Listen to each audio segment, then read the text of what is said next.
Hello. Please all unmute yourself.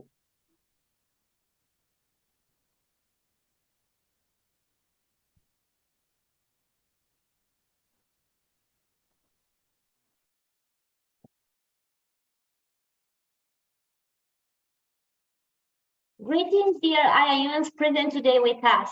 I am Ervina Raescu, President of the Women Entrepreneurs Council. This project is for you.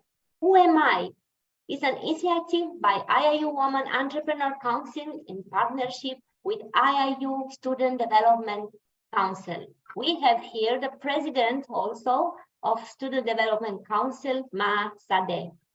First of all, IIU means a wonderful team, beautiful people with a common purpose to bring education into everyone's homes, to always find something new, something innovative, because IIU is a pioneer in the field of education. To surprise you, hats off IIU for your great work. Thank you, Tripish Pandit, for this great platform, your involvement and support. Indeed, you show us every day that the education has no borders. Education unites us, unites our hearts, no matter in what different corners of the world we are. Your vision in education is unique and innovative. Who am I? What is the true purpose of the self in this world, of myself, yourself? How many times I try to analyze myself, I wonder where to start looking for myself. I found out only one thing, that myself of this hour is not like the one of the last hour, and even less the one of the previous day. I am a book full of stories and emotions. Every chapter in my life is a new adventure, a new lesson learned. Throughout every word written on my page, I express my thoughts and feelings, sharing my unique experience with my readers. They are an evolving book that changes with the passage of time. Every new experience adds a new story to my page. Every lesson learned change my perspective. Each of us, we are a book. Please unmute yourself. Each of us is a book with unique stories and experience that deserve to be read and shared with others. We are all different, but together we can create a better, more understanding and bigger world. It is important to know our own story and share it with courage, but also to be open to listening and learning from the stories of others. It can help us better understand ourselves and those around us, build stronger relationships, and grow as a human being. Emotions are what make us human, but sometimes the manifestation of feeling is completely inappropriate, disrupts thinking and leads to mistake. Anger is one of the most intense emotions and the most difficult to think both for children and for adults. Anger, rage, or aggression. We all know them. It is impossible to not know them because they are part of our nature and normal mental development. An even greater paradox is how unacceptable they are to today's society. Fear of condemnation can force us to repress them, which is only a step towards illness, our outbursts of anger. But how to control your anger? Please, and those present in Facebook Live, to write in chat your opinion, your experience. Your opinion is so important to us. We will find out with our specialist in a few moments because our topic today in Who Am I is anger management.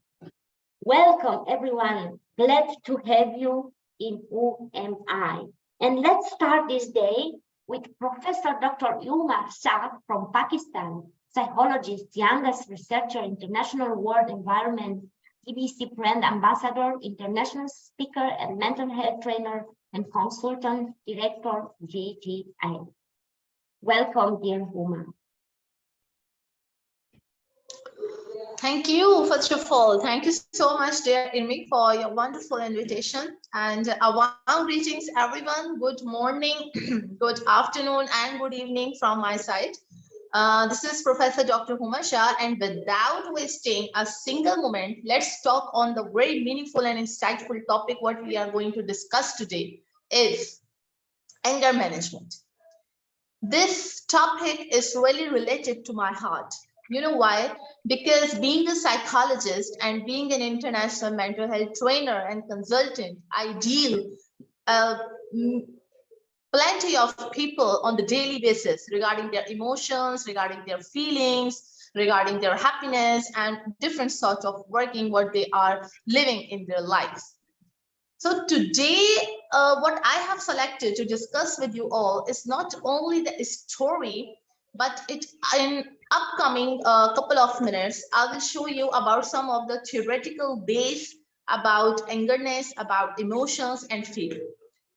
So first, this has to be understood because we have so many global voices over here, very senior voices over here, which will definitely put their insightful information as soon as possible. So in my perspective, and according to the researcher based, anger is a basic human emotion that is experienced by all the people. It's completely normal. First, we have to understand and we have to accept that anger is completely normal. It's usually healthy, and how it's healthy, I'm going to explain it later. And it's a human emotion. But if we practice one or more some sort of strategies, it will be easier to apply them when angry feelings strike. Like, first of all, very most important thing, focused breathing. You have to be focused. Every person always have to be focused on their work, right? You always focus on your work. We always focus on our lifestyles and our healthy life living style. But have you ever noticed that what about our breathing? So focused breathing is very, very important. And of course, the shallow breathing is, you can say, angry breathing. The second thing is use your visualize experiences, like from your memory or your imagination. And the third most important part is a progressive muscle relaxation. And how can you relax your muscles? How can you relax your mind? How your mental health can help you to become physically active? I will later on explain. But on the top of the very first question, which has to be arise from any one of us, is what is the main root of anger? So the answer is that the feeling which comes inside from our body of anger arises due to how we interpret and react to certain situations. Everyone has their own triggers, obviously, for what they makes them angry. But some common ones include like the situations in which we feel attacked, frustrated, or powerless, or very threatened. So these are the very common emotions and very common conditions which I usually faced in my patients and in my consultants. So on the other hand, I would like to put, I will not go into very deep, obviously, but yes, I have to add over here a very theoretical and research-based thing, which I think everyone, especially our honorable speakers, must have known about it, that the ABCD model. This is the key structure and a very strong building block of anger management, the ABCD model. And what are these ABCD model? Most of the students who are studying mental health, who are becoming a psychologist, so they are doing research on all these things. So everyone knows, most of the students related to the medical field, that this model had been developed by Albert Ellis, yeah, and is regarded worldwide as a powerful therapy to overcome anger management problems. And how can you divide this A, B, C, D? It's like activation agent, that how can you activate? You can take the example of this. Like for B, just take it as believing, that how you interpret the activating event. C is consequences. This is about your feelings and the action in response to your belief. What you believe, what are you thinking, what you're going to give the output of your action. And the last one, D, is the dispute. Is about all again, believing is to believe if they are very realistic or just you can say a figment of your imagination. So this is very significant in anger management, that you have to understand the rules, theories, and management.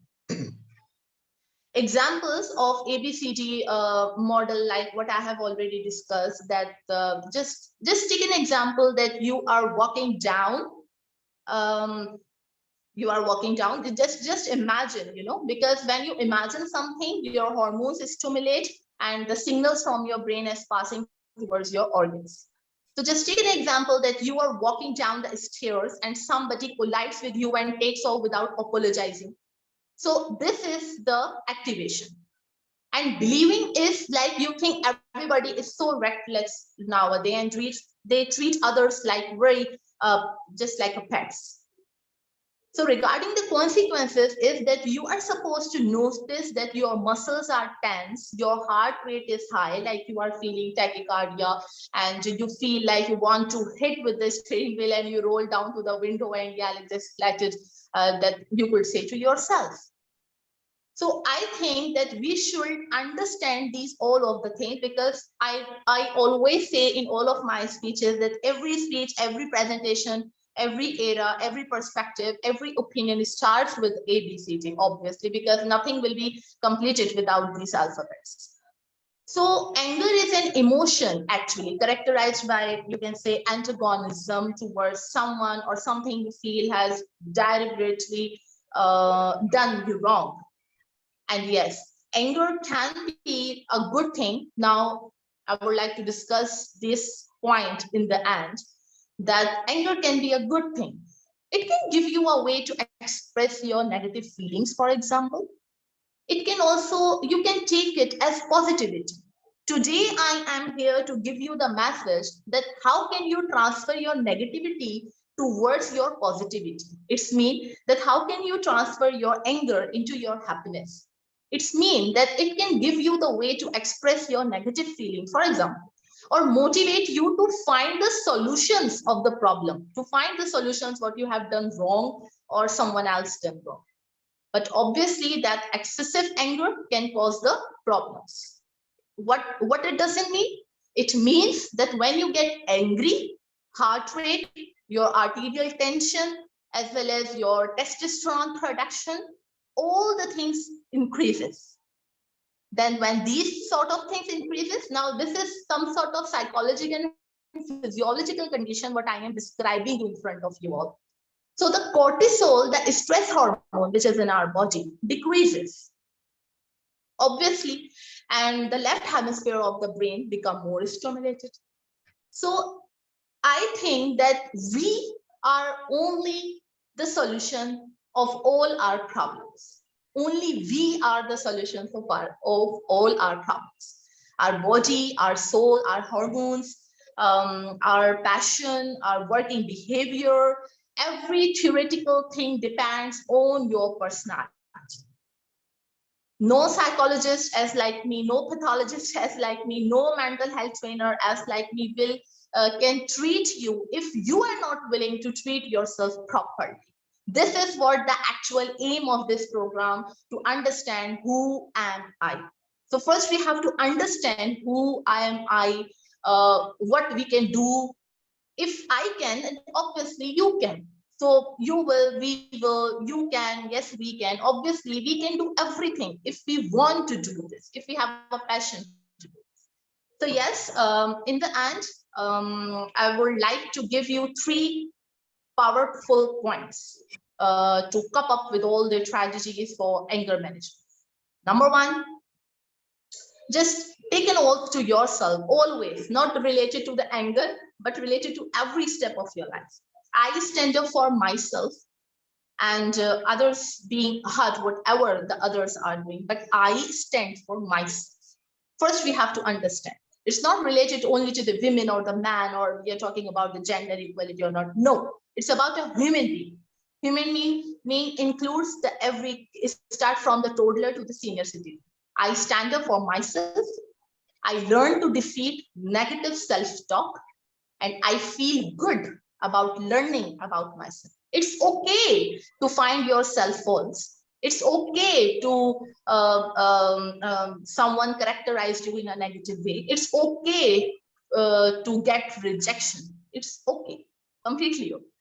So yes, these three are the most powerful points which I always put into my diary on the daily basis as well. Even my phone wallpaper is also stand by this. That I am standing by myself.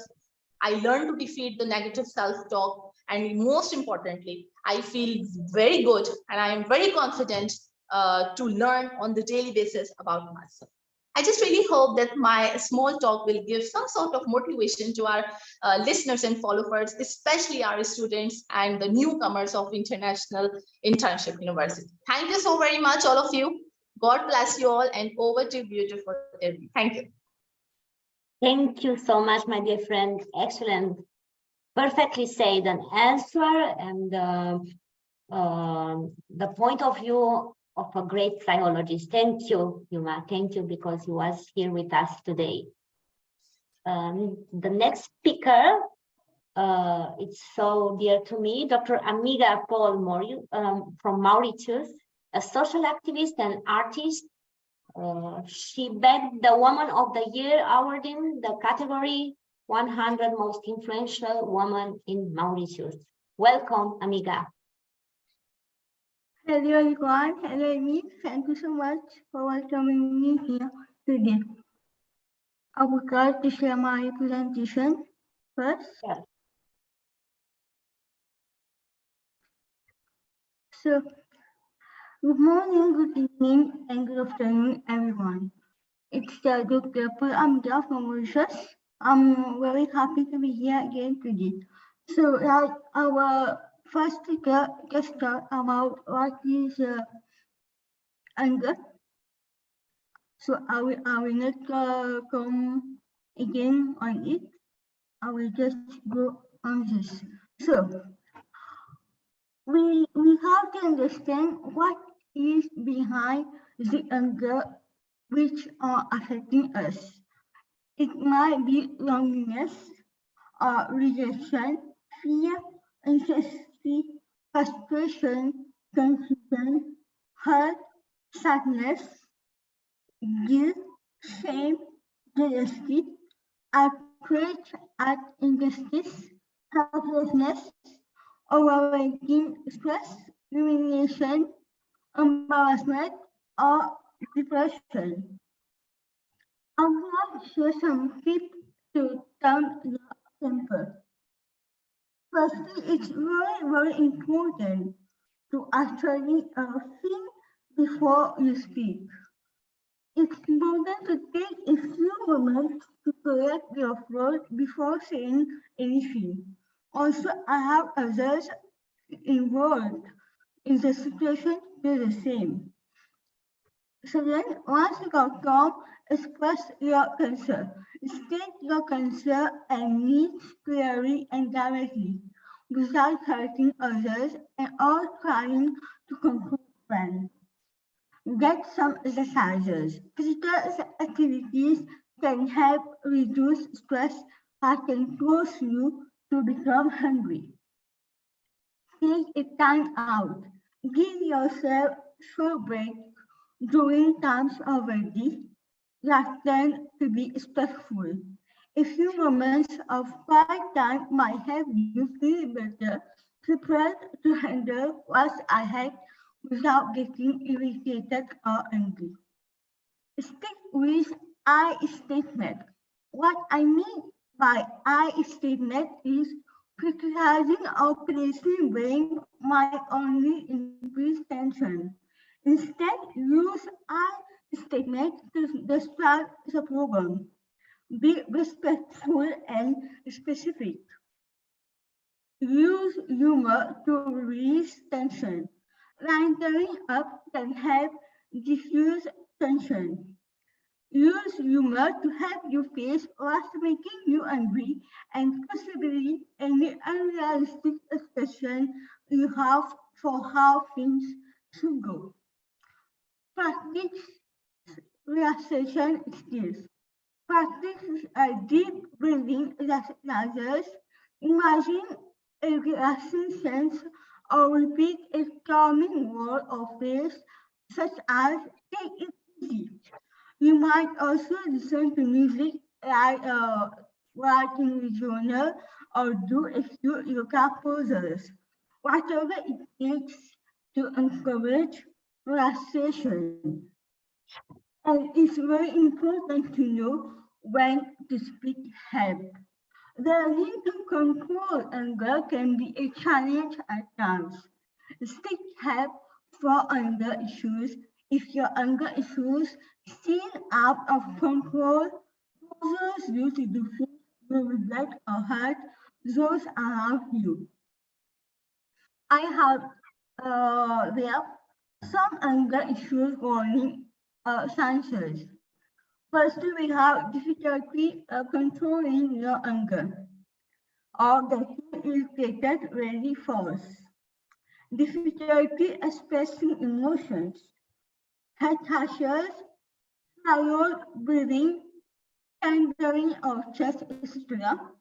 Hurting others either verbally or physically, feeling angry most of the time, or constant regrets about what you said, did when you were angry. There are some anger rules. It is completely okay to be angry, but don't hurt others, don't hurt yourself, don't hurt property, and very important again, talk about how you feel. There are some side effects of anger. Now, first we have chronic anger that can also lead to adverse mental issues such as increased anxiety, insomnia, depression, brain fog, and fatigue. Secondly, we have intense feeling of rage can also give rise to traumatic self-harming behaviors. And thus, we have elaborate stress hormones inadvertently contribute to the buildup of fat tissues and weight gain. Just before I end my presentation, I would like to share with you some do's and don'ts of anger. So, do express how you feel clearly and consciously, but don't blame others for how you feel on them. Do recognize your early sign of anger to stop it from escalating, but don't ignore feelings because they become stress and unresolved hurt. Do take a time out for at least 20 minutes to calm down, but don't just leave. Let them know you need a break. Do find healthy outlets such as vigorous exercises or writing to express it safely. But don't use swearing, stuttering gestures, or block exist or have physical contact. Do make amends by acknowledging abusive anger. But don't just say sorry. Find the tools to change.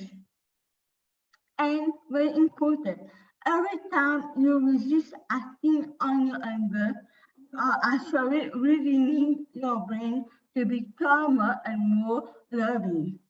Thank you so much for your attention.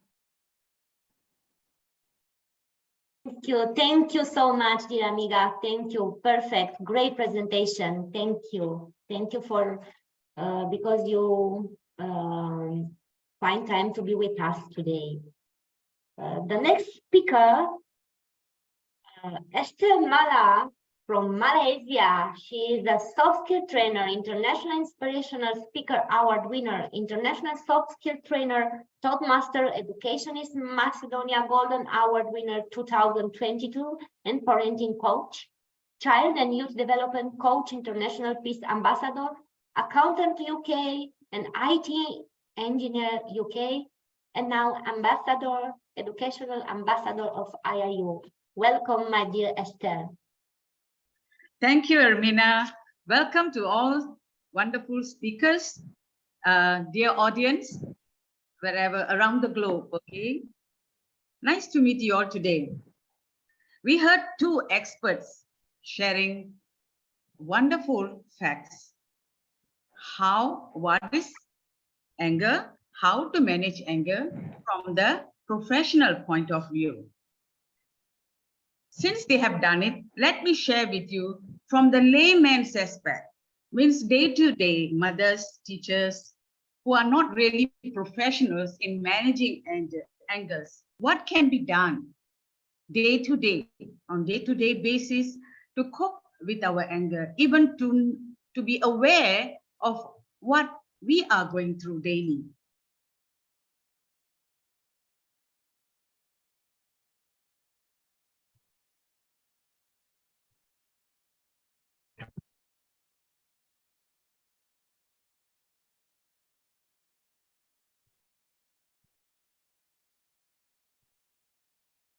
This is our topic today, anger management. Anger management involves a range of skills. We need skills that can help to recognize the signs. First, to know what we are going through, we have to recognize the signs of anger and how to handle the triggers in positive manner. Like what Professor Huma mentioned, it is negative. Most of the time, of course, everybody, you ask them, they say it's negative, but you must know how to shift from negative to positive. Requires a person to identify every stage, to express their needs while remaining calm and in coping with it. Coping anger requires skills. And we can learn how to manage these feelings, control these feelings, according to medical news today.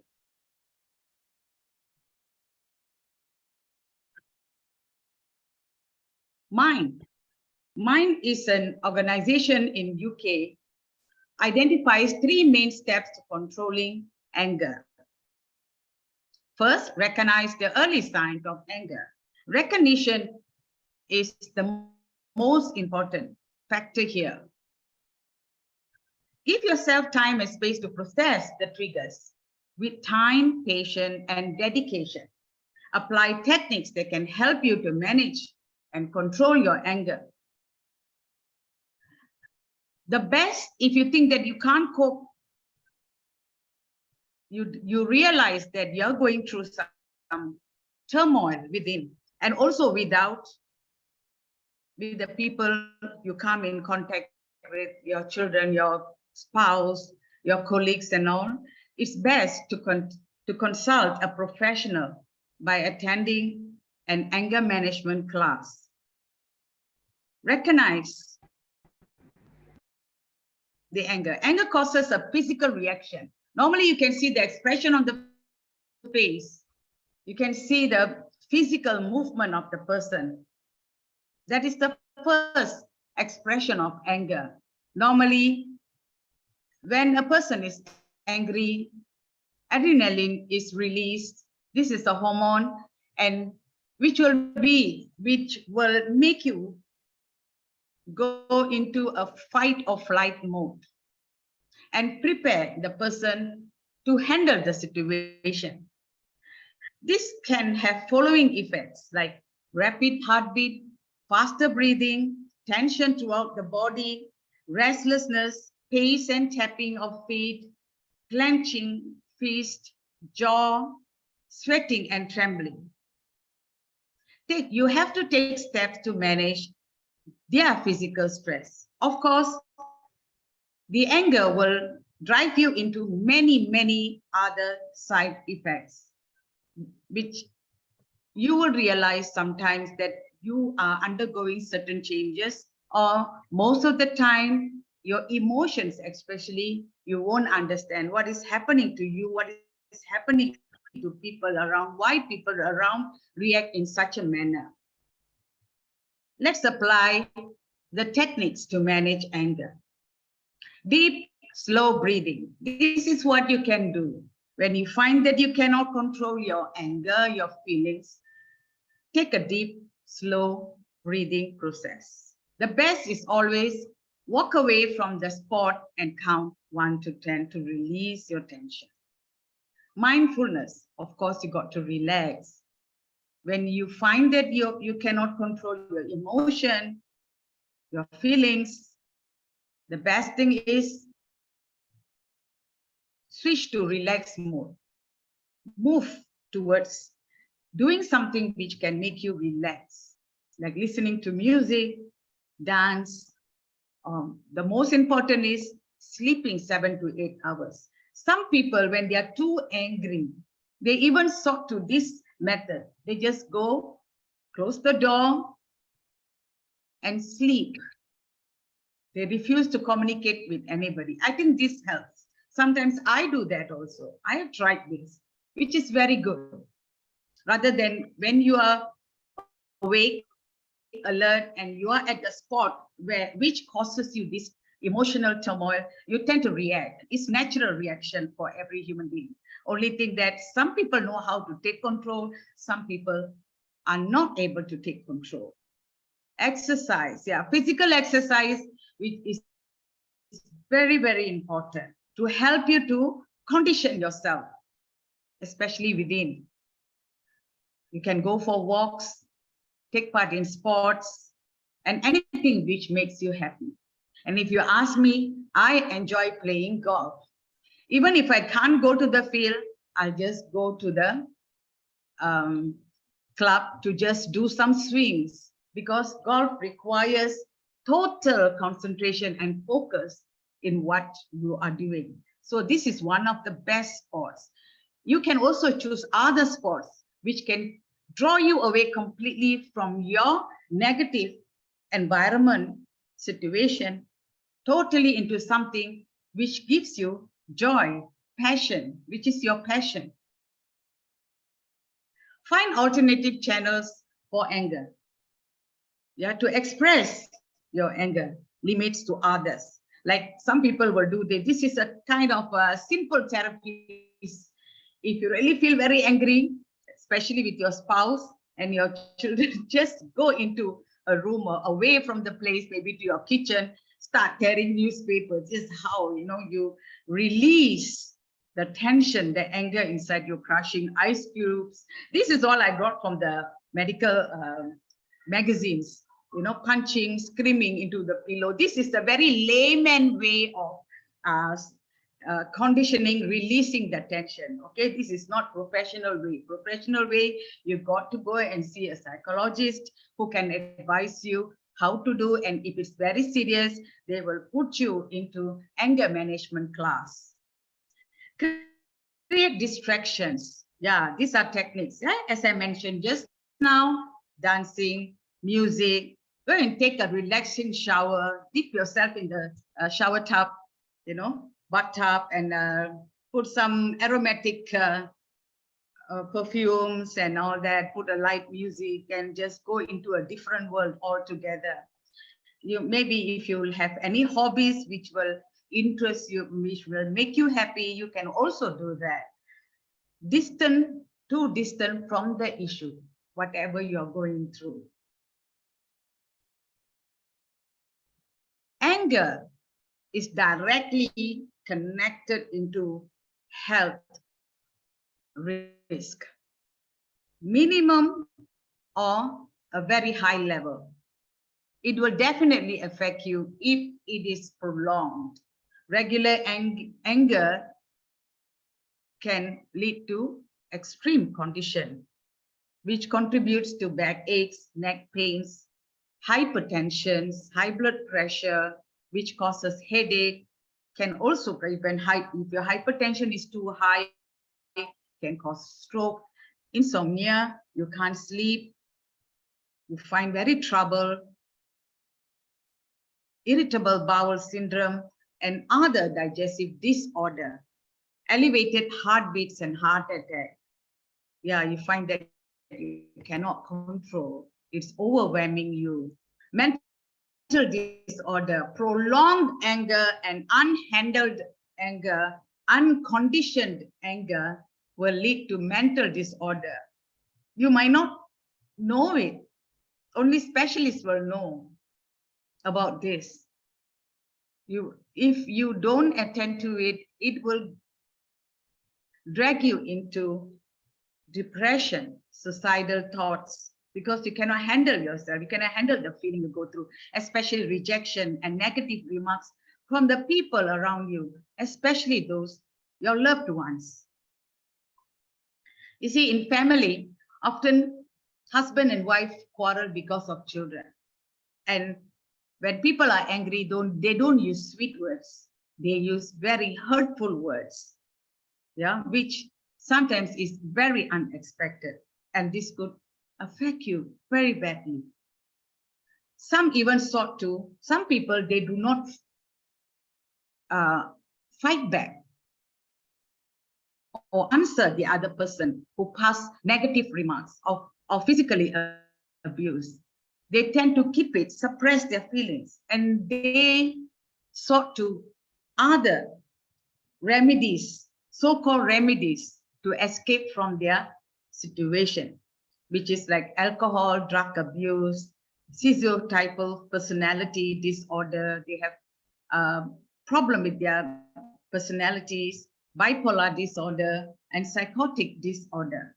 They also suffered eating disorders. These eating disorders will cause weakened immune system, which makes you prone to many other diseases, which can result in more infection, like cold, skin disorder, flu, shivering hands. There's many. Yeah, so I just choose few. If you have any questions, please put in the chat box, or you can contact me at my messenger, Instagram, or email. Thank you so much.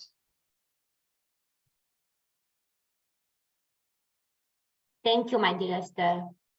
Perfect presentation, like always. Great, thank you. Thank you. It's a pleasure to have you here. Thank you. Hope it helps.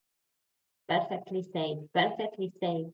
Now, let's see the next speaker. She's a great speaker, Professor Dr. Meren Mia from South Africa. She is an international lecturer and specialist global speaker, and she is honorary professor of education, IIU. Welcome, my dear Mia. Thank you so much, my dear sister Amina. It's lovely to see you. I greet everyone in the universal greeting of peace and blessings. Thank you to IIU for this amazing platform as well. I must say thank you to every dignitary and esteemed speaker here today. We will all learn together as we share our thoughts on this amazing topic. I just want to acknowledge two mentors, Professor Charles and Dr. Elizabeth Lucas. It's an honor to share the platform with you as well. Before I begin my little talk, I'm not going to take too much time, but I would like to just say to everyone who is here and listening and on Facebook, etc., let us not forget those across the world who are experiencing multiple difficulties, and give a 2-second prayer, if not for their ease in their difficulties at this time, especially for those involved in that earthquake and many others across the world who need our prayers and our thoughts in their difficult time. Today's topic is something that is so crucial, especially because the negativities that are around the world right now just create this emotion called anger within every single one of us. None of us is exempt from it. And the one key sentence I'd like to start off today with is, we need to control anger before anger controls us. So control anger before it controls you, because anger can make you feel as though you're at the mercy of something that is almost unpredictable. You're at the mercy of some powerful emotion. So unless you learn about anger and unless you learn how to control it, you are not going to be able to succumb. You're not going to be able to get through it. You're not going to learn about it, which is why today's topic is so important. Because how do you control this anger? Because we all know that anger, what it is, we all have felt it at some point or another. We know that it can either be the small little bit of annoyance, or it can be this fully fledged rage that sometimes people have. But anger, like Dr. Humer said, is normal. It's usually healthy and it's a human emotion, which we cannot ignore.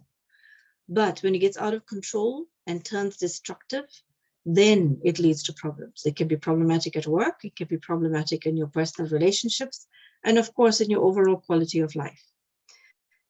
Like was said earlier, anger is an emotional state, so I'm not going to go too much into that, but we do have to understand that when you have this concept of anger understood, and when you learn that it is this emotion, you must know that it is an emotion that is accompanied by two folds of you as a person. It deals with your physiological being as well as your biological change. So when you get angry, you must remember that your heart rate, your blood pressure, etc., all of that goes up. And it becomes controlled where your hormones become controlled by that, your adrenaline becomes controlled by that, and then your reactions become controlled by that. And the one thing we're always teaching everybody is, I cannot control what is outside of me. I cannot control what people are saying about me. So therefore, you cannot control what people are saying to contribute to your anger and your emotion of anger. But what can you control? You can control your reaction to that emotion you're feeling, which is being caused by something outside of you. So your reaction is what you take control of. If you are feeling anger, then how do you express this anger? We know that we need to express anger because it's a natural emotion. It creates some form of aggression but inside of you sometimes, and you feel this behavior within you that you might not even understand. The problem is when you have to defend yourself or when you're feeling attacked, then a certain amount of anger becomes necessary for your survival, correct? But on the other hand, you can't physically now go and lash out at everyone that's upsetting you or irritating you, because there's laws, there's social norms, there's common sense that needs to be put in place. So you need to learn, how do you manage this anger? How do you actually cope when you're feeling this emotion that's taking over you? And right now, like I said, there's negatives across the world. Every one of us is experiencing some form of inner frustration. Continuous inner frustration is a buildup towards an anger. Now, where does this anger go to? What do you do with it? We can either do three things. You can either be somebody who suppresses your anger and converts it or redirects it. And by that, I mean, you hold your anger together, you stop thinking about it, and you focus on something more positive. Or you're somebody who has this unexpressed form of anger, where you tend to actually want to get back at people. You want to feel this lash out at somebody. You become hostile. Or you can be somebody who calms yourself down. You can learn how to control it. How do you control your outward behavior without it controlling you? All of these ways of dealing and expressing your anger outwardly or towards people or inwardly is part of how you manage anger. And what I'm saying right now is actually where I'm trying to get people out there to understand, where do you resonate yourself with what I'm saying? How do you resonate with anger? Are you somebody who is too angry all the time? Or what are your triggers that make you angry? The point that I'm trying to make by saying all of these things is not to reiterate what other people are saying or what you might think is common knowledge. I'm saying these things because people out there need to understand, firstly, the concept, secondly, the emotion, and thirdly, understand for yourself as a person. Are you somebody who is angry? Do you know how to express your anger? Is your anger understood or misperceived by other people? Unless you are really aware of these concepts, unless you are aware of yourself and your own anger issues, you are not going to be able to take control of it. that anger is going to take control of you. And the goal of anger management is to reduce your emotional feeling and your physiological arousal about that anger so that you can curb and calm yourself before it gets out of control. So you have to learn how to get rid of or avoid things or people that enrage you in a specific manner that actually works for you, diplomatic ways. Are you too angry at somebody? Answer that for yourself as you are listening to us speak today. How do you deal with it? How do you handle your anger? What is it that you are doing? Do you need help with it? Because there's one thing that we need to know. Help is out there. Many of us feel that we got things under control, but you really don't. So we need to understand that there are many strategies. How do you keep anger at bay? How do you manage your anger? Some of the speakers before me spoke on fantastic ways of how to deal with it. You need to breathe deeply, so the breathing exercises do work. The one thing that I want to focus on as a management of your anger right now, which I believe we really need to focus on, and that is cognitive restructuring. By this, I mean that you need to change the way you think. So angry people, for example, you will tend to curse, you'll tend to swear, you'll tend to speak in very bad mannerisms because you want to express your inner thought outwardly. When you're angry, then your thinking becomes almost dramatic to other people. Try to replace those thoughts with more rational ones. For instance, instead of telling yourself, and I'm talking about your self language, instead of saying to yourself, oh my word, this is awful, it's terrible, everything is now ruined. Rather tell yourself, I'm frustrated right now, and this is so frustrating, but it's understandable that I'm upset about it. It's not the end of the world, so let me try and fix it somehow. The way you talk to yourself about the anger you are feeling is important for how you're going to react about the anger you are feeling. Because that self-talk is going to become your reaction tool. Be careful of the words like never and always, because those are heavy connotated words. You know, if you have to use swearing words, you're always forgetting things. If you say these negative words with this connotation of depth, it becomes resonant with you, as opposed to the person you're supposed to be letting your anger out to. The important thing is to remind yourself, getting angry is not going to fix things. It actually might make it worse if you don't know how to control things, because logic defeats anger. When you have to be angry, you want to try and justify your anger all the time. And the more you get into it, the more you seem to be making things worse. It's most often that we find that. Try and learn problem-solving skills. Try to better communicate with whether it's your spouses or your family or your children. Try and learn to even use humor if it may be, silly humor, and try to take the break. If you find that you're with people that are continuously triggering you and you're feeling the anger emotion build up with you, walk away for a little bit. Excuse yourself and go into the bathroom for 5 minutes, even if you don't need the bathroom.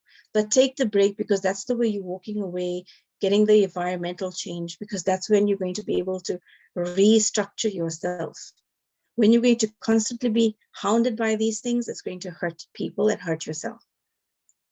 I'm going to say just this in my ending. Remember something, anger is never going to be an emotion that's not dealt with. Anger is always going to be there. Someone or something is always going to create anger. Whether it's someone that's creating the anger for you, whether it's an event that's creating anger for you, whether you're sitting in your car in traffic and you're getting late, so you're getting angry. It's not the traffic you can't control. Certain things are beyond your control. But what you can control is your reaction to it. So when you sense this emotional anger coming through, what are you going to do to deal with it? The last thing you want is to be in your car in this traffic. You can't control the traffic, but because of your inner rage at the beyond your control approach, you bump into the car in front of you. You're just making things worse. Take control of you. Take control of the emotion of anger you are feeling. Learn about it. Learn about the concept, because you cannot eliminate anger, and it will not be a good idea even if you could, because anger is a natural human emotion. In spite of all of your efforts, things are going to happen that's going to cause you to be angry. Some things may be justifiable anger as well. But life is always going to be filled with frustrations. Life is always going to throw us the unpredictable actions of other people. You can't change that, but you can change the way you let these events affect you. You can control your angry responses, and you can keep those responses in check so that you don't become unhappy with yourself in the long run. Because at the end of the day, it is you, it is your response, and it's you who has to live with that response. That response is your choice. It is a challenging choice because anger management is your own challenge. So take it in your stride, take it to understand yourself, become aware of yourself and those triggers that make you angry, and then learn how to manage them according to your individuality, according to your personality trait, and that will work best for you. Thank you so much again to IIU, and thank you, Sister Amina, for the opportunity. I look forward to the other speakers as well, where we will all learn from each other as we grow together. Thank you very much. Thank you so much. Your presence is so precious. Thank you, my dear Mia. Thank you. Extraordinary speech, like always, like always. Thank you, thank you, thank you. And now I want to present our next speaker. He is Vice Chancellor of IIU, Head of Africa, IIU Africa Continent, and Country Director IIU Nigeria, no other than Sir Academician, Professor Dr. Chap General Eboria Ushilo Charles. Welcome, Sir Charles.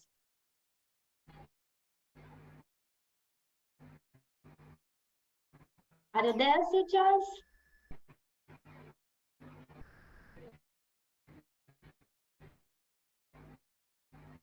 I think you have problem with connection. Did you hear us?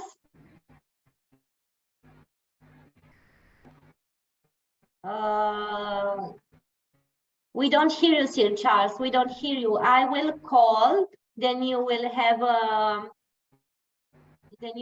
connection.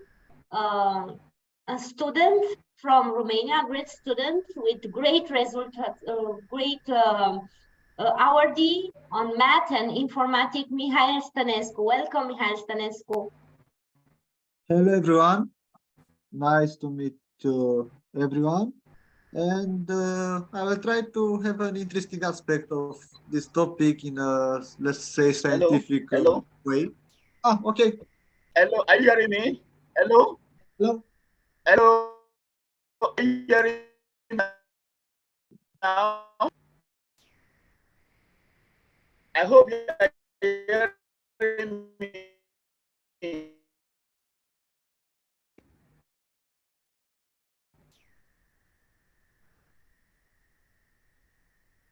Hello? Hello? It's not a good connection, I think.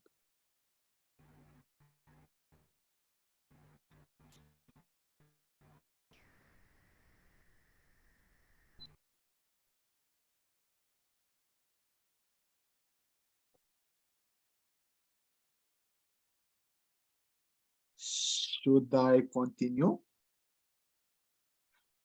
Yes, okay. Sure.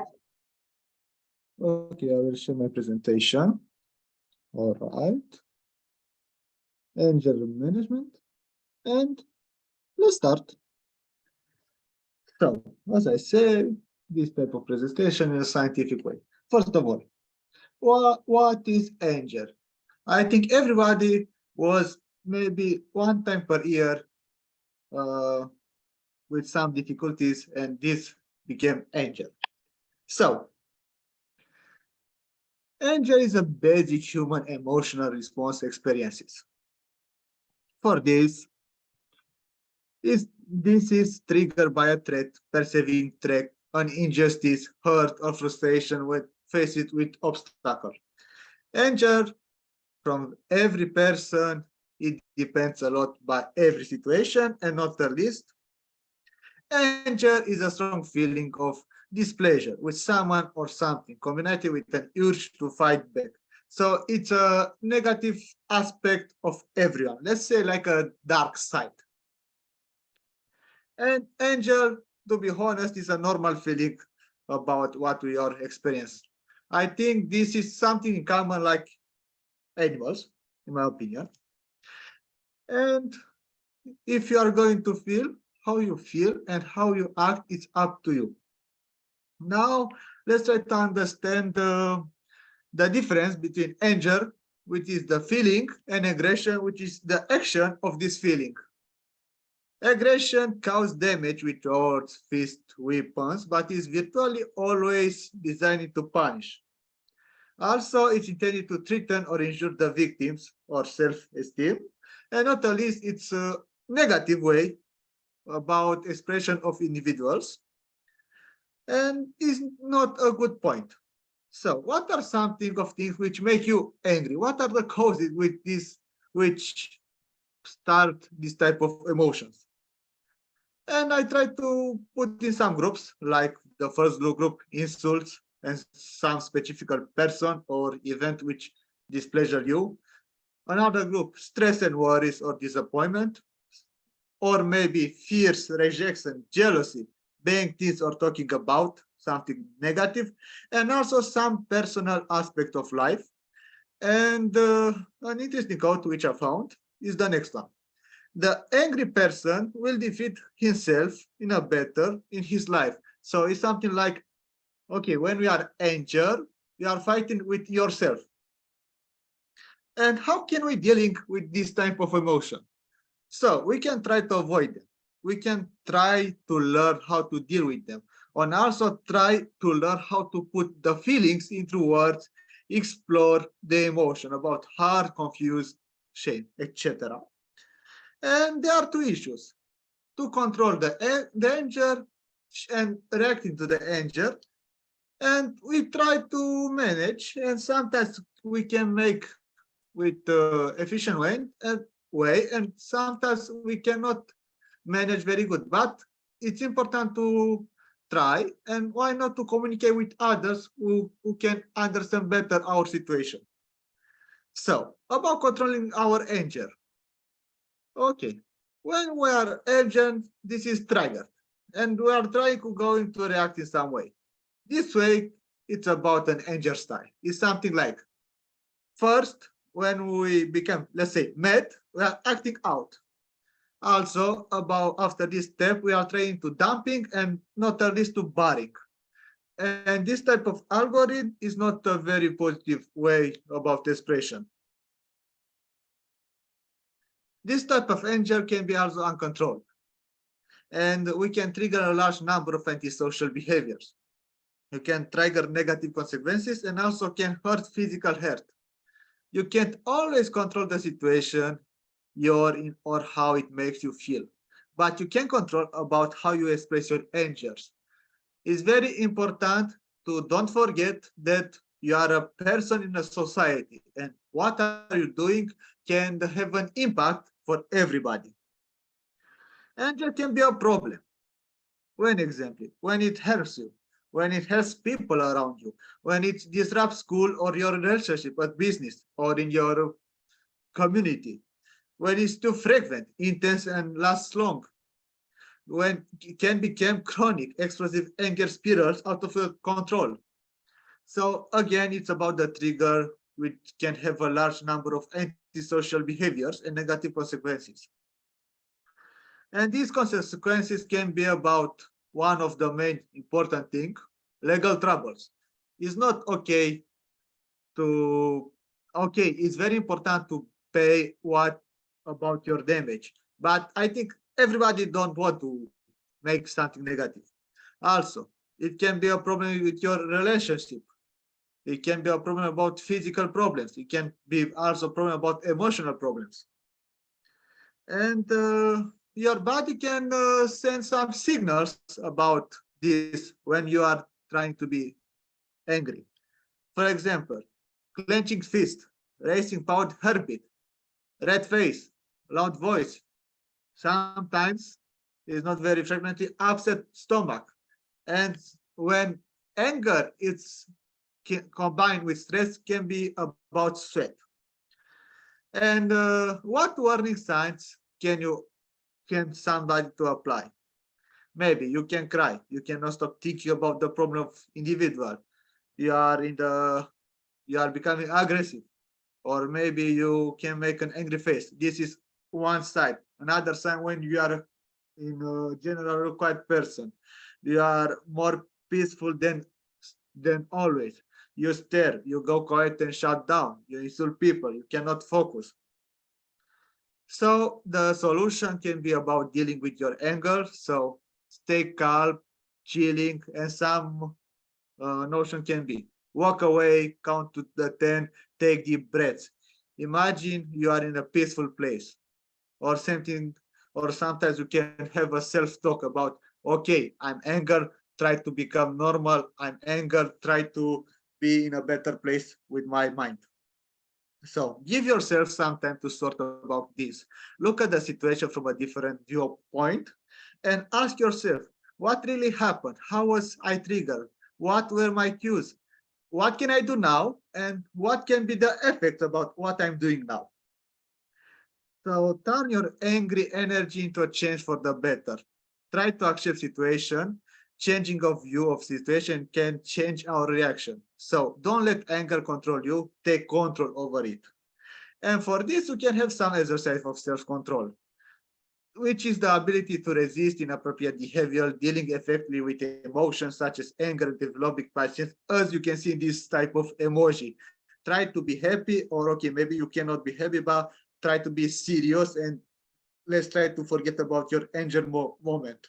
So about dealing with anger in the final, I can say, pay attention to your anger cues. And if you feel like you are going to lose it, try to manage in an official way. And when you find yourself angry, remember, the only behavior you can manage is your own. Thanks for your audience. Thank you so much, Mihail. Thank you so much. Great presentation from a great student from Romania. Proud of you. Sir Charles, thank you. Sir Charles, are you there? I hope you will have connection now. Professor Charles?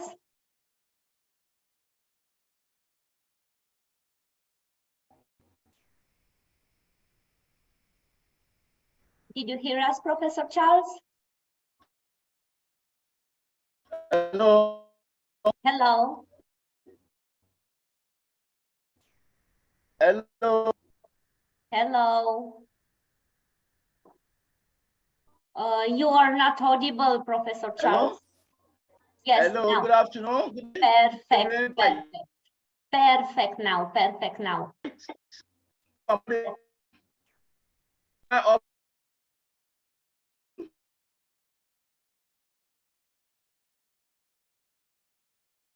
Sir Charles?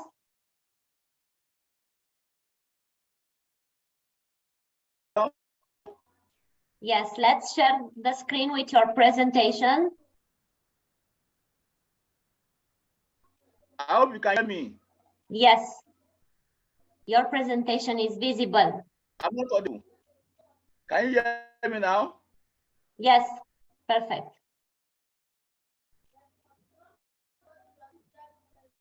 My network is not friendly now. Maybe You next time You can start. I'll come on board. The network is not friendly. Yes, it's happened. It's happened to all of us. I mean, network is not friendly. Hello, can you hear me now? Yes, you can present. You can make your presentation. Good afternoon. Good night. My slide 1.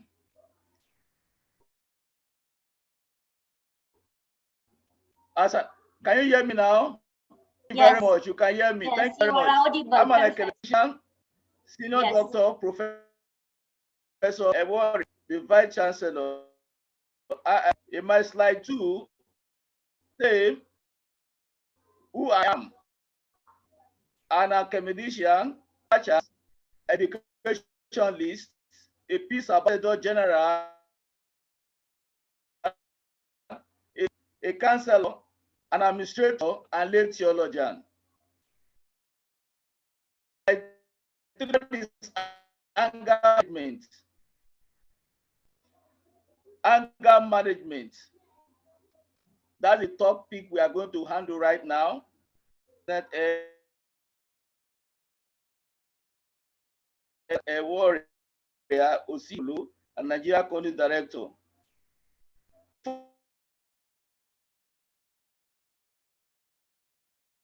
For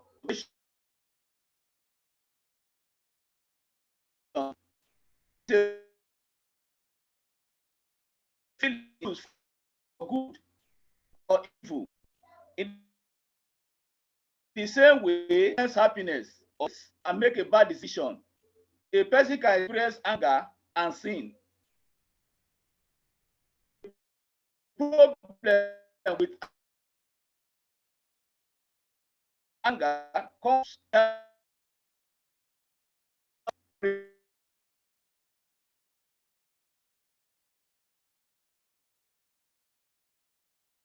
result in sinful action and behavior.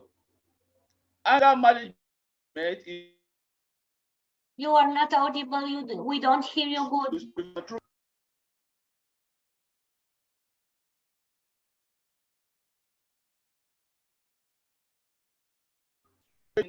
You are being, as in you are being irritable in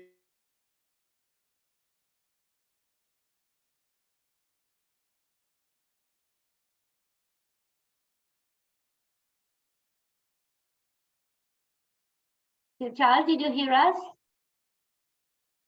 you feel people management, the anger to be also in Sir Charles, we don't hear you. We don't hear you. We don't hear you. Can I present? Can I make a presentation? Let's go further with the presentation of Sir Charles. How to know we need anger management, lack of patience, irritability, blaming others for everything, criticizing or belittling others, short temper, name calling, shoot down or withdraw when experiencing feelings of anger. Loved ones are afraid to talk to you. Loved ones feel as if they are walking on eggshell when around you. Loved ones describe you as having two different sides or even split personality. Causes of anger: stress, violence or abuse, car accident or bad traffic, financial challenges, not feeling appreciated or treated fairly, work or relationship issues, feeling threatened or attacked, being interrupted when you are trying to achieve a goal, other people not respect your authority, feeling or property, being treated unfairly and feeling powerless to do anything about it, frustration and the environment you live. Ways to manage anger: take your anger straight to God. Choose the reverse what God has done. Identify the source of your anger. Learn to quietly ponder your anger. Always whether you are going to say or how you are going to approach the future problem. Recenter yourself on Jesus and the gospel. Accept the peace of the Lord. Practice relaxation skills. Take action by putting your energy and emotion into something that is healthy and powerful. Practice gratitude by focusing on what is right when everything feels wrong. Find courage to forgive someone who has wronged you. Excellent. Practice empathy. Walk in the other person's shoes and see the situation from their perspective. Express your anger if only you handle it the right way. Diffuse your anger by looking for ways to low. Always talk with a trusted and supportive friend who can possibly provide a new perspective. Identify possible solutions. Always work on resolving issues. Don't focusing on what made you mad. Be realistic about what you can and cannot change. Extraordinary. Conclusion: anger is contagious. If you are around it too much, we become more prone to anger ourselves.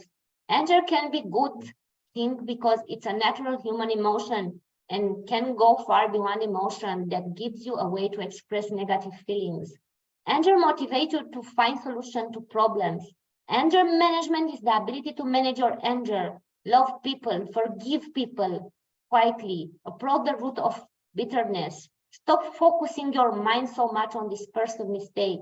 Take away pride and tell God to help you and to fill you with His Holy Spirit, and that you want to live a righteous life so as to please Him. The spirit of anger is tension from past hurts. It's good proverb. Restrain it, reevaluate it, and release it. God will do if He'll do it if you ask Him. Appreciation. Thank you, God, and appreciating IIU and all our team for this noble occasion. IIU, the world's first virtual international internship university, give wings to your dream, is the innovation, provide opportunities, is the change, brings the change, and bring the revolution in the education. Thank you all our listeners and supporters. May God continue to empower us. We continue to empower others. Thank you so much, Sir Charles, for your presentation. Extraordinary, and I appreciate so much because you tried, even your network is not good, you are always here with us. Did you hear us? No, it's not a good, very good presentation. Thank you. And now let's go further. We have a great speaker, Herdiana Devi Nurfika from Indonesia, entrepreneur, certified NLP master practitioner, trainer, emotional intelligence, certified soundwave healing therapy practitioner, certified meditation teacher, certified energy and boundaries practitioner, and mental health advocate. Welcome, dear Herdiana. Herdiana will come back. Meena, I think she sent a message in the chat. So Mihail has problem. in the chat. Okay. Then let's go to the next speaker, PhD Melanie Alvana Butnaru from Romania. She's librarian, County Public Library, George Barițiu, Brașov, Romania. Welcome, dear Mela. Hello everybody. I'm very happy to be here with you. First of all, I would like to thank you for the invitation to participate in this meeting with you today. And I hope I will not disappoint to come up with interesting things. I would like to congratulate IIU. You are the most amazing. I learned in a year most of all of life in this IIU. My conviction was that yes, only together we succeeded. Only together we managed to make the world a better place and to overcome the most difficult moment from the education and cultural point of view. So I am librarian. We prepare some solution for anger management. Today, my presentation aims to bring to the fore the two concepts in the title, which blend perfectly, collaboratives and librarians, making an assessment of the main benefits, and these principles bring the librarians building the capitalization of a professional, a system that constitutes the basic of any information, the key point of any communication. This being clarified from a conceptual point of view, we aim to bring to the form some example of good practice for age management. Starting for the collaboration with the office colleague, the collaboration with the service, the section of the same institution, the collaboration with institutions for the same level, and reaching collaboration, partnership with local, national, or international states or private institutions, NGO, association, and so on. we find that this principle is the one that occupies a primordial place in the growth, capitalization, or the truth value of the institution called librarian. The technology of opportunities of the pandemics during this period were those that helped librarians put together ideas, character, philosophies, opinions, interests, starts, and documents so that their efforts reach the goals and objectives of any librarian practicing in the process. In the library journal, Mrs. Torres says, collaboration and partnership with communities and other entities are in the innovation processes another trend of public library, as well as a component of participatory culture. Librarians are increasingly looking for organizations to partner with and make better use of knowledge, skills, and resources during innovation processes with positive results for all partners involved. European Public Library plays a major role in community engagement management, being the main provide institution, information services and documentation in various forms and in the context different. Trust. This contributes to development personal data of us through the education formal, informal, and non-formal, by educational truths. Another important aspect that our library have an important point, it is in the relationship with a socialization space institution, turning into a meeting place and the center of development community. The imagination and creativity, it also develops interest public for activity cultural. All these show that librarian public hold a special social role in community and in age management that own of number of resources important, useful, and attractive again the services, the program, the events offered by this. I go to the activities this role.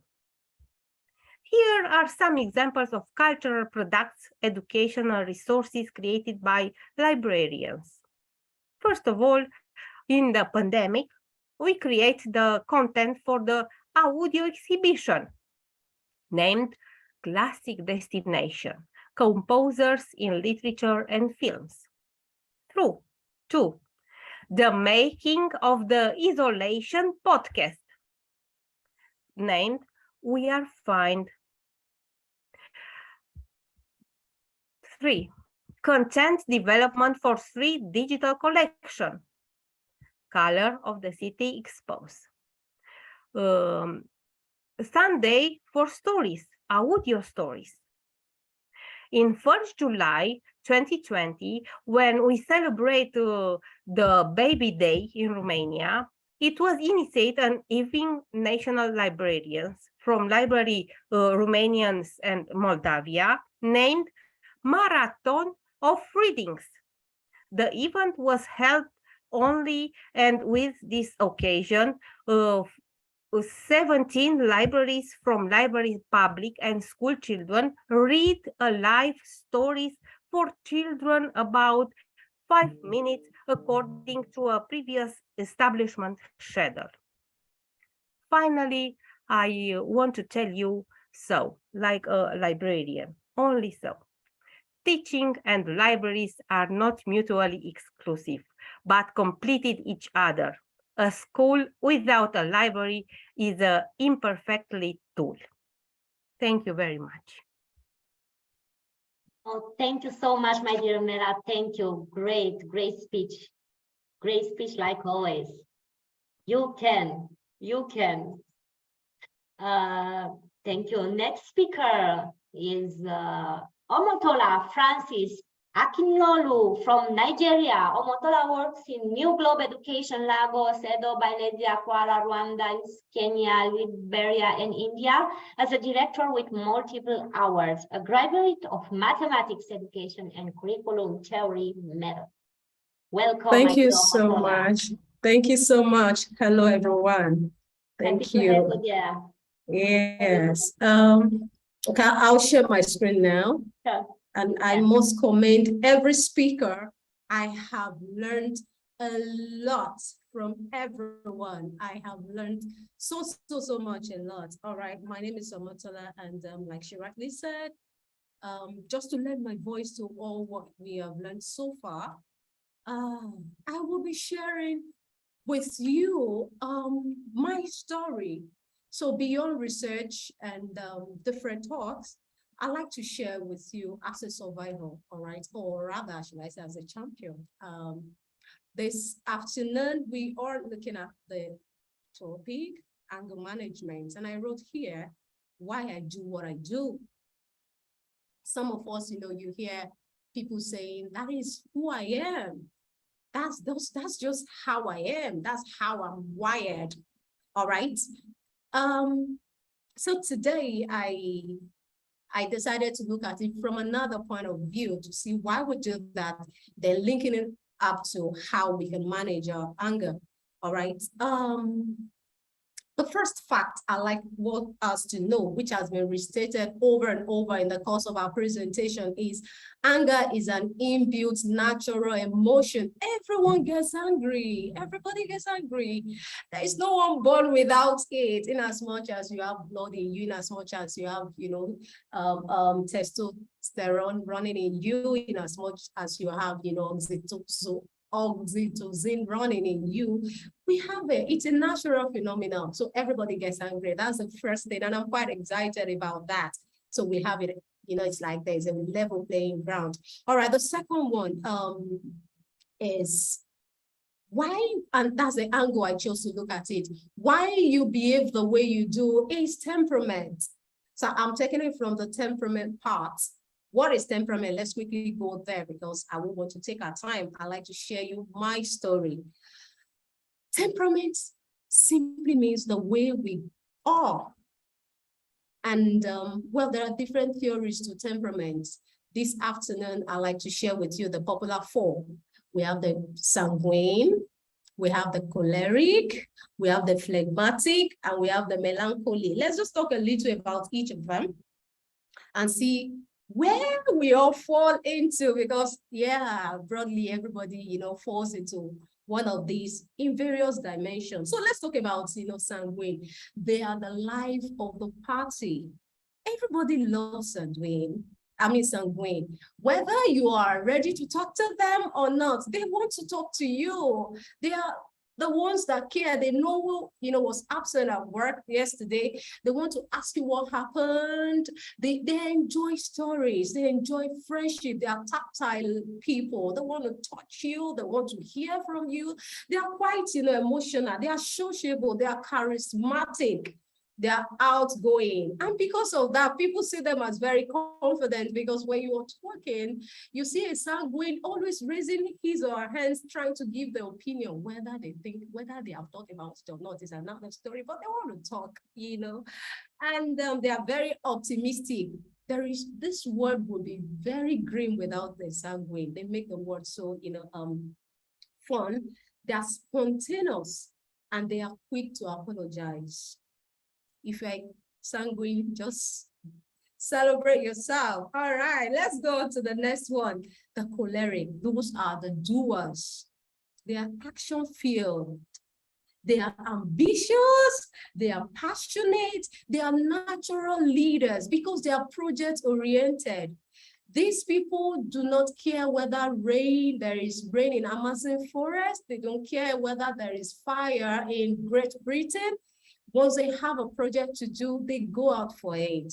Choleric are natural leaders. They are good at problem solving. They are confident and they are, great motivator. Many times they are usually right. They don't work with their emotions. They are quite logical. Now let's talk about the phlegmatic. Those people are are friends, people you can trust, people that, you call lifelong friends. Why? Because they are very much stable. And that's why I have this here. They are stable, they are relaxed, they are quiet, and they are calm. They are content with themselves. They're kind, they're consistent, they are affectionate, they are peacemaker. They don't want trouble. No, they don't want trouble. They're peacemaker, and they are easy friend maker. So a phlegmatic will naturally be a friend. You will spot them out in crowd, and you would want to be their friends. Well, we move on to the perfect melancholy. Why will the world exist without the melancholy? They are thoughtful, they are considerate. These people are analytical, they are schedule oriented. They are very creative in art and poetry. Their strength majorly is in their imagination. They have high sense of imagination. So they are always innovating. They're bringing up good ideas and the rest like that. Now let's talk about the not so good side. All right, remember we're still talking of anger management, and we're looking at how our temperament plays out in our anger, in us managing anger or expressing anger. Let's talk about the the melancholy, because that was the last one we talked about. These people, as perfect as they are, as rich as their temperament is, they are very obsessive. They are too cautious, pardon me. They are prone to depression. Why? Because they mull over insults. When you insult a melancholy, well, you don't need to insult a melancholy. You tell a melancholy, it's okay. A melancholy will think, maybe because I am one, would think, it's okay. Did she say it's okay or it is okay? No, she said, what does it's okay mean? And you think and think until you're down on yourself. That's a melancholy. Because they are analytic. So that comes to play there. They are deeply affected by tragedy. They sometimes can be a procrastinator, and they are prone to play the martyr. They just want to do it. Why? Because they're perfectionists.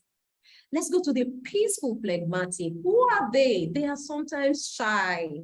So many times they don't reach their potential. They are fearful of change. They are prone to laziness. They are passively stubborn. They are the type that would not do something. They won't tell you they won't do it, but they would not do it. All right.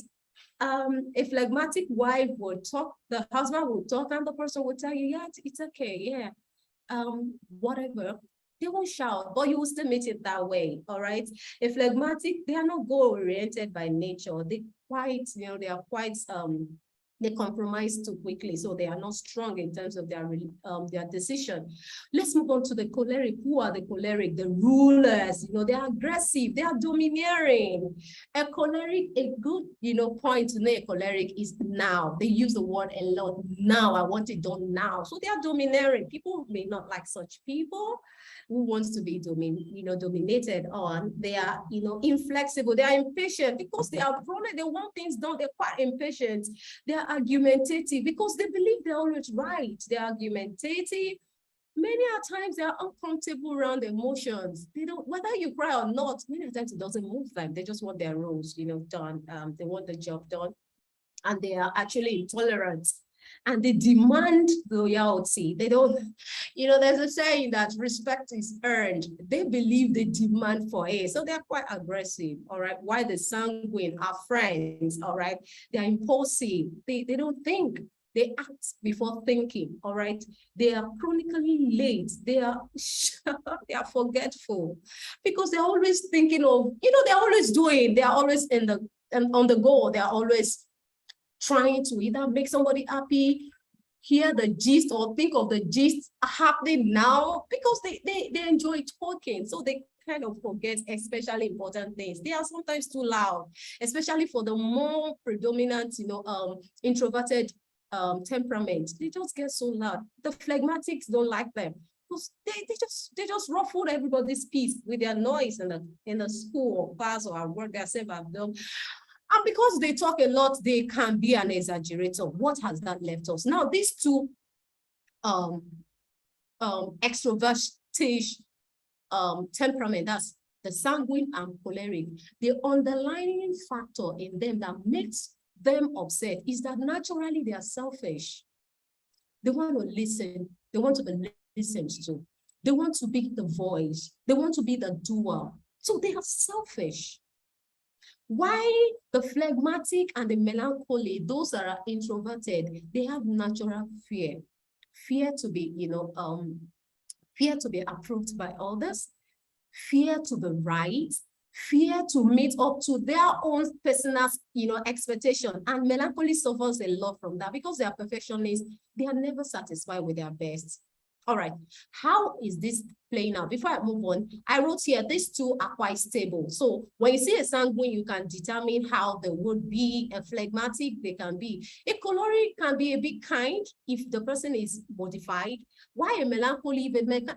Although a melancholy is a quiet person, but when the person is in the midst of friends, the person, acts extrovertishly. So let's talk about why is this important?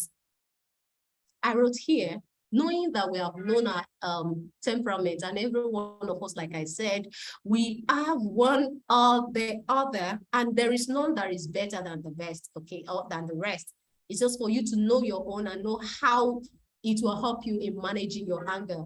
Now, I told you, I said, I'd like to share with you from my own personal experience. And this that I am sharing right now are what I experienced, what I used in getting hold of myself. By the way, I like to say I am still work in progress. And I guess everybody is work in progress. All right.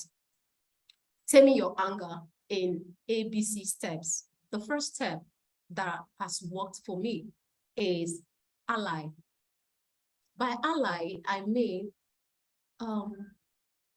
existential forces connecting to a higher self, a supreme being. Whatever your religion is, I have discovered that people that have connection with a higher, the sovereign, have a better tendency to manage their anger. Because in the process of communicating with the sovereign, you are practicing meditation. You're learning some principles. Your spirit, remember that humans, we are tripartite in nature. Our action and our reflexes, they do come as a result of our inner, control. It's either your mind is telling you, it's that past experience is feeding on your will and you're acting. So the physical we're seeing, the one they're seeing that gets angry is actually not the person getting angry, but as a result of different neurological experiences fed into our mind and displayed, outside. So the first thing I'd like to tell you, and it has worked for me, because for me, I have, I have a blend of melancholy and choleric. And people like that are selfish are prone to anger. So naturally, we get upset because we want it done. Melancholy is a perfectionist. So if you don't do it, I'd rather jump on it myself.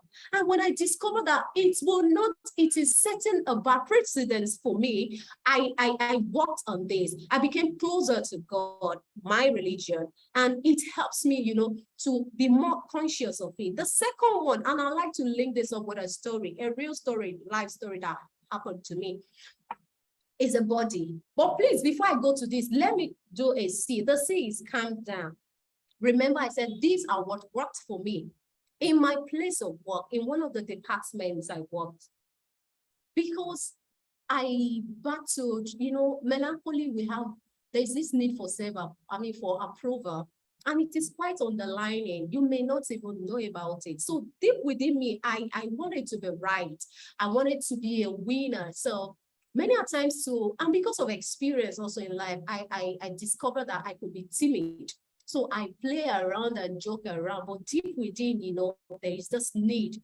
Now, one of my colleagues then, I was to be elected.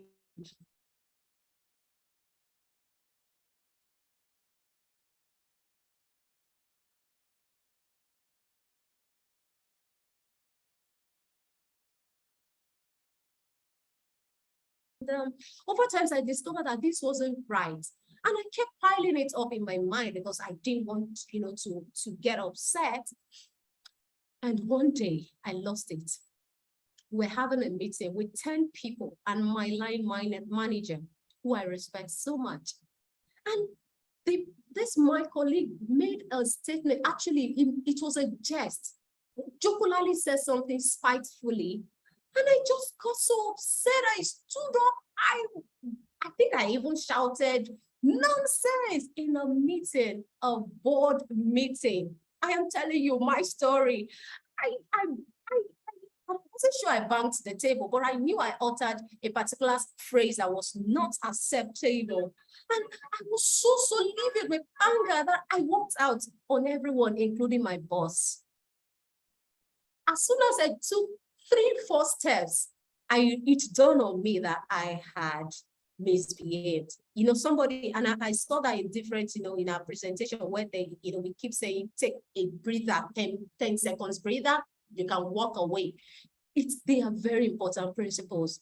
Yes, Esther, honestly, I did that. I walked out and immediately dawned on me. I came back, but the anger was still there. And to worsen it, this guy was still laughing. Oh my word. I felt, just like a volcano that was erupting. I was boiling practically. And my boss looked at me, held me in the hand, and uttered these 2 words that changed my life. He said, calm down. Now, let me tell you quickly the effect of what I did, all right? Everyone, I disrupted the meeting. People that had high regard for me because they never see me get upset, they became so scared that I could be that volatile. And one of them went as far as telling me, I told my wife that you were so upset. So many of them called me and they were asking why. Because I didn't tame my anger. Of course, that person and I, we went home together. We still laughed about it, but it was still there. I misbehaved. So calm down. Going to B. B said, you need a body. A body is an accountability partner, somebody you can talk to, like we did say, and everyone has corroborated that earlier, that we all get angry. And truthfully, not every time you won't have opportunity to handle your anger every time. There are sometimes that you are very susceptible. Please get a body. A body isn't somebody that you would gist with and would tell you, oh yes, that person is bad. No, a body is somebody that is interested in you, listen to you, and help you get better. And I found that in my boss.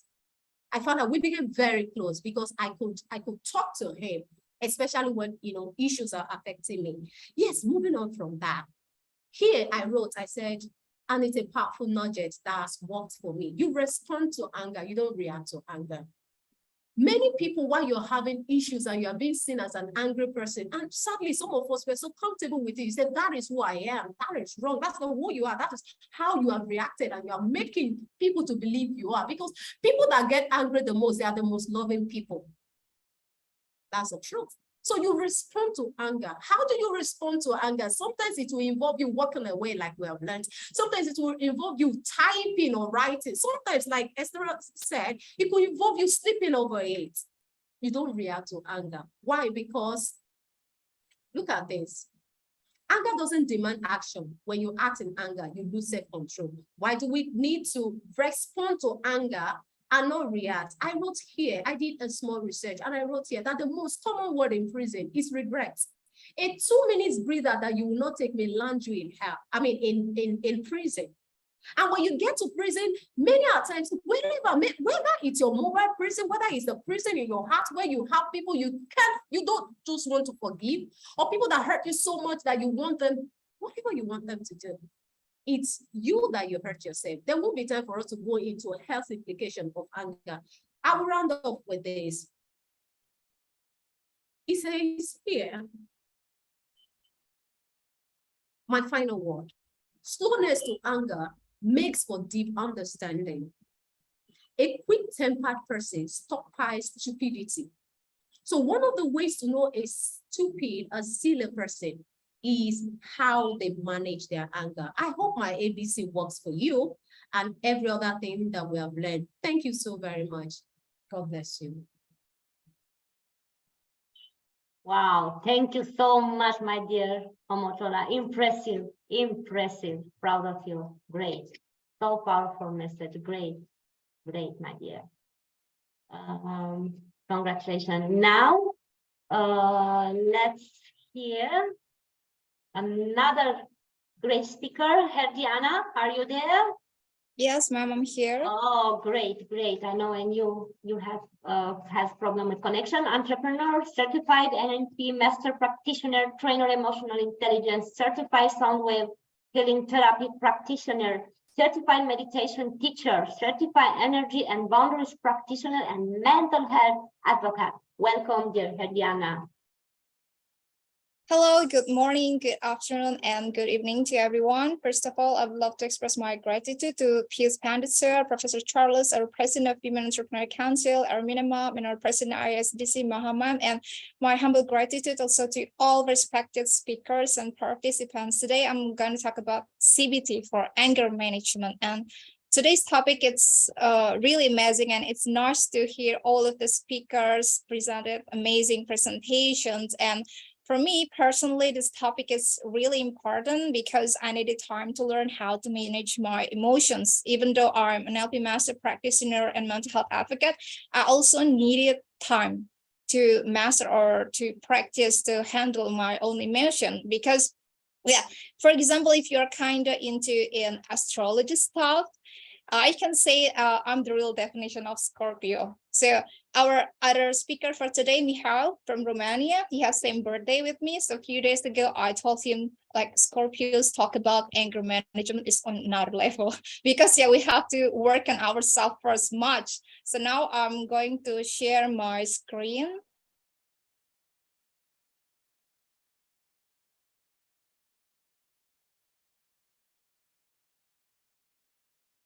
Okay, is it visible?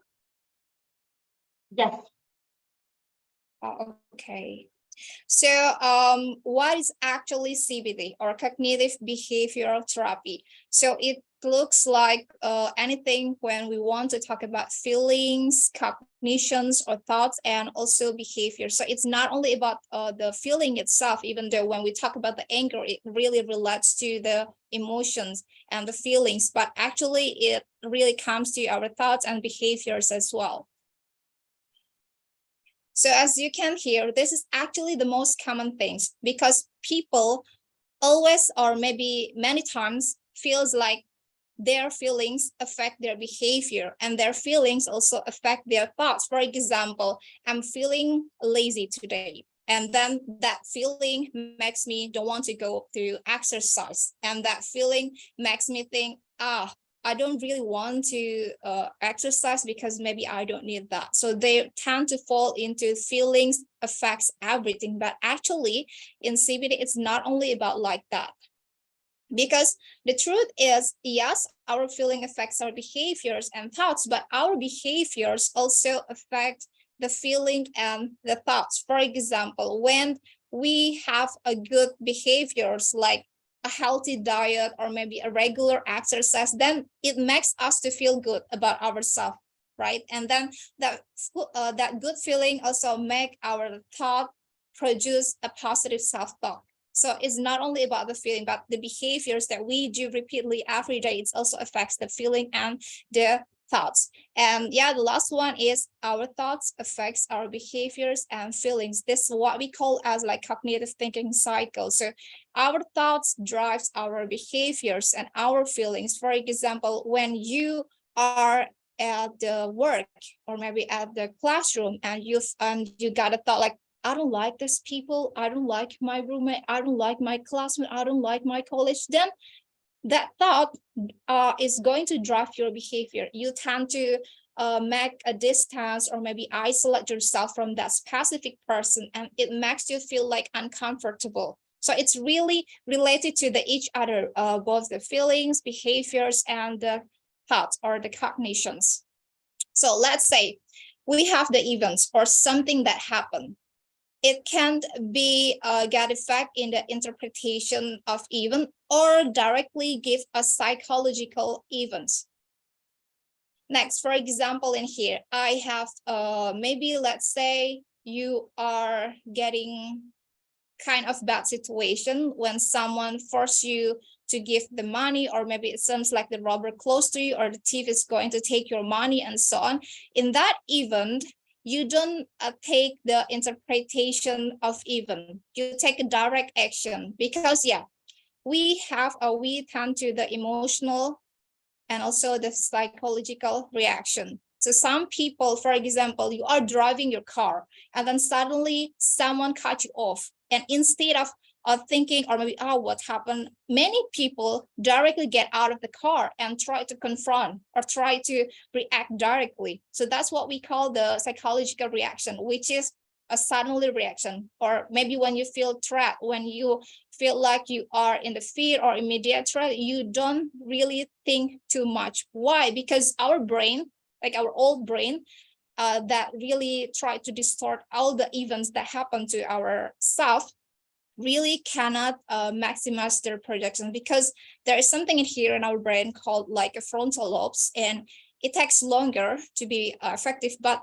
it's really produce the really good information, like what you have to behave, or maybe what kind of the feelings or attitude that you need to do when something happened. But because it takes longer time to be effective or to produce, then your old brain like, okay, there is something like fight, flight, and freeze, like the previous speaker said. So it's a direct action. That's what we call the psychological reaction.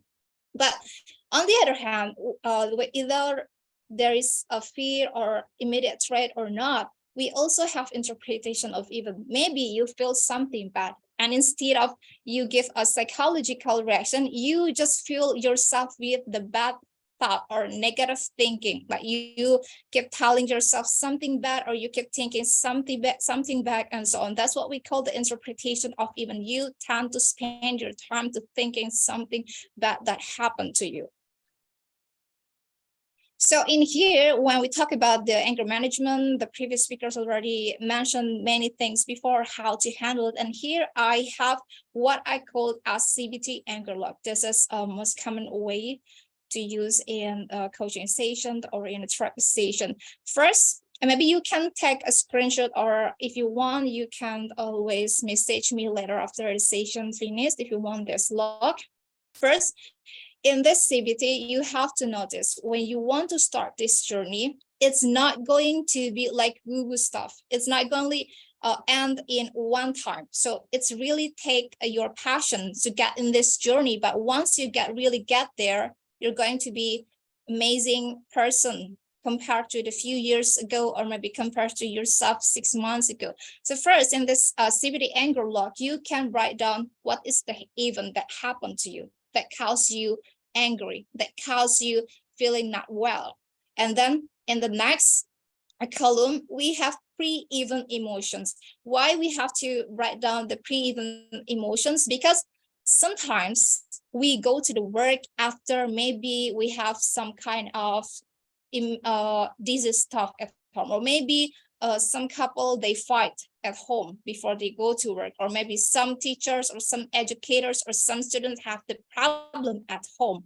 And then when they come to the work, when they come to the classroom, or maybe when they come to the college, they got triggered, even though a little bit, but because the pre-event emotion already give a bad influence, then they got triggered easily. They tend to react directly instead of the response. So we have to notice like pre-event emotions. Next is the automatic behavior. When we have a direct response, we have to reconsider what is actually that happened, what is our automatic behavior, or maybe what is the things that we tend to give, or what we need to really consider we have to work on it.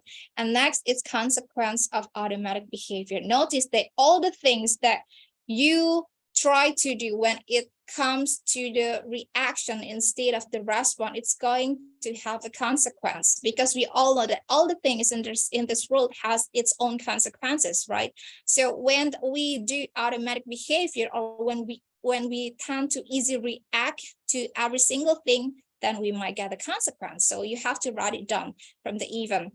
And next is review which cognitive distortions were present. There are so many things of the kind of cognitive distortions, but I'm going to specify 3.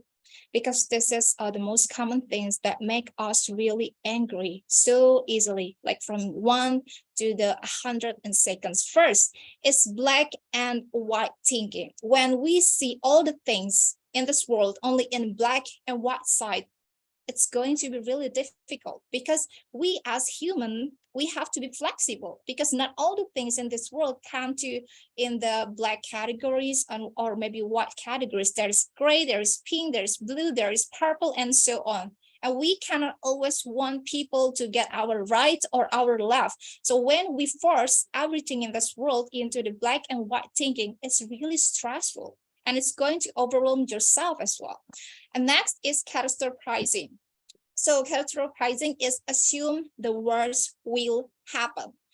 And I think many people really often feel this way, because like instead of work on the things that actually need to get work done, they really expect or assume the worst will happen. So they give negative self-talk, or maybe they tend to behave in the different way, because they already have a thought that something must be gone wrong. For example, you did something wrong and your boss called you, and after actually your boss didn't really say something too much bad about yourself, but because you are catastrophizing, that even you give yourself a thought like, oh my God, I might get fired after this, because you assume the worst that will happen. Okay, next, we have another cognitive distortion is taking things personally. And I think like, yeah, it's really happened to many of us. And honestly, it happened to me as well sometimes. When we take things personally, it's really going to be difficult for ourselves and for other people as well. Because yeah, when something happen and we take it too personal easily, even when someone just simple, maybe just touch your shoulder and you take, oh, why are you attacking me? You take things too personally easily. So you tend to react in the fight mode, so on. And or maybe when someone try to give feedback, like many people in here, I know like they are an educators, so teachers, educators, and so on, we tend to have so many feedbacks in order to grow ourselves to be better, right? And it's really often we get a feedback. And when we have a kind of cognitive distortion, like taking things personally, it might really annoying for you if you get kind of negative feedback, even though negative feedback also can fall into two parts, whether it's really that bad or maybe like destructive. Sorry. Oh, can I continue? I heard someone speak. Okay. So when we talk about the feedback, there is something like destructive and constructive. So it's not always attack. Feedback is not attack, right? So, but when we take things too personal, we see like, oh my God, why this person is talking bad about me? What did I do wrong so much to her or to him? I've never done so much wrong things. And you keep telling yourself, is that really that bad? And after you take things personally, many people try to catastrophize their thoughts. So it's going to be even the worst thing that might happen to you. And yeah, you end up like not feeling well. You end up like behave different with that person. So it's not really good. The next is you have to write down the techniques used to slow reaction. Okay, so maybe you have heard from the other speakers, like we have some kind of a suggestion to slow the reaction by simply take a deep breath and maybe you count 5 to 11 and then try to breathe again. Okay, next is what is the anger communicating? The thing is, we have to listen to our body, right? Actually, there is a message when we feel the anger itself. So we have to try to listen it, like what is actually the anger is trying to communicate with ourselves. Like when you get mad because someone is criticizing you, for example, you have to understand that the anger is communicating to you that you need to learn to be calm. You need to learn not to take anything personally. So you have to write down about it. Next is what is the emotion under the anger. So we know that we got some triggers and it's not really that good, because when we feel like so many triggers in our lives, we feel like, okay, this thing is not really good for us. And we tend to really get mad in seconds. Okay, so next in this CBT log, we also have new behaviors, revised thoughts. So after you write it down, what kind of the distortions you try to revise your thought that maybe is not true, because not all of the thoughts that you have is a real or 100% fact. Because yeah, the thought is thought, like I have said before, like our frontal lobe, which is in here, plays in here, has really much more powerful compared to our old brain in here. So because like, yeah, it's only distorted. So it's distorted is not completely perfect. So when it works better, but takes longer time to distribute the really most great or the greatest information for ourselves, it takes time. Okay, and then next is in this column, you can write down the feeling after new thoughts and new behaviors. Okay, so next is practical activities. So I know that the other speakers already mentioned about some of techniques, and one thing for sure is you have to notice which cognitive distortion is fueling your anger. Remember, taking things personally fuels anger, and then also black and white thinking fuels anger, and the other catastrophizing or assuming the worst thing is really going to fuel your anger. So when you understand this distortion is fueling your anger, you know actually when is the first step you need to take.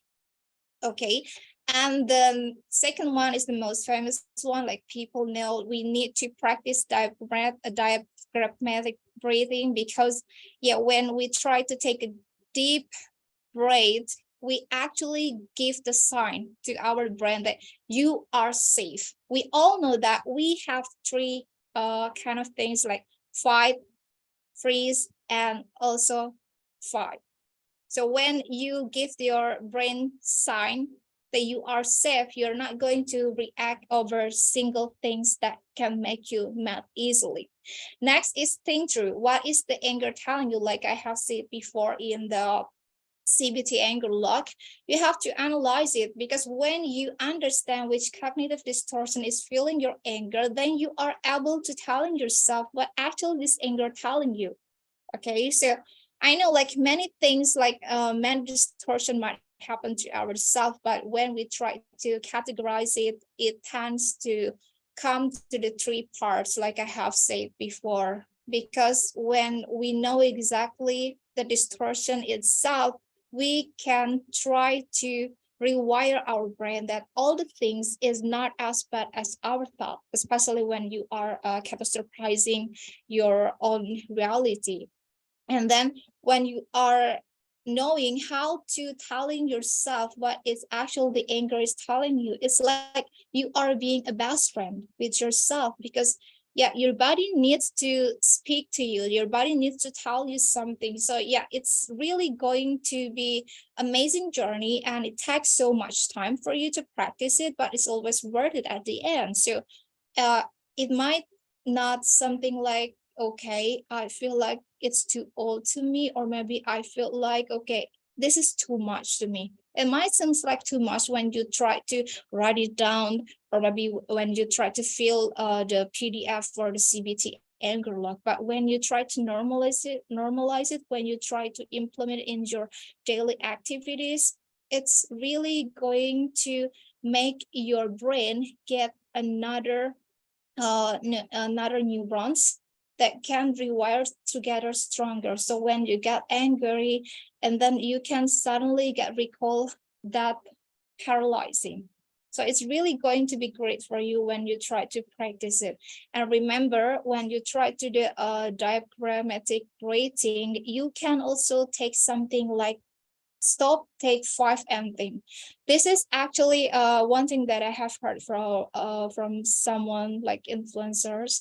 It's really work actually, because I have tried in myself. So when you try to take a deep breath and then you inhale and exhale, you can take 5 things that you are feeling good. Maybe 5 favorite foods, 5 you can think about 5 favorite foods, 5 favorite movies, 5 favorite songs. You can, instead of being negative about something, you can fill your brain with the thoughts, with the things that you love.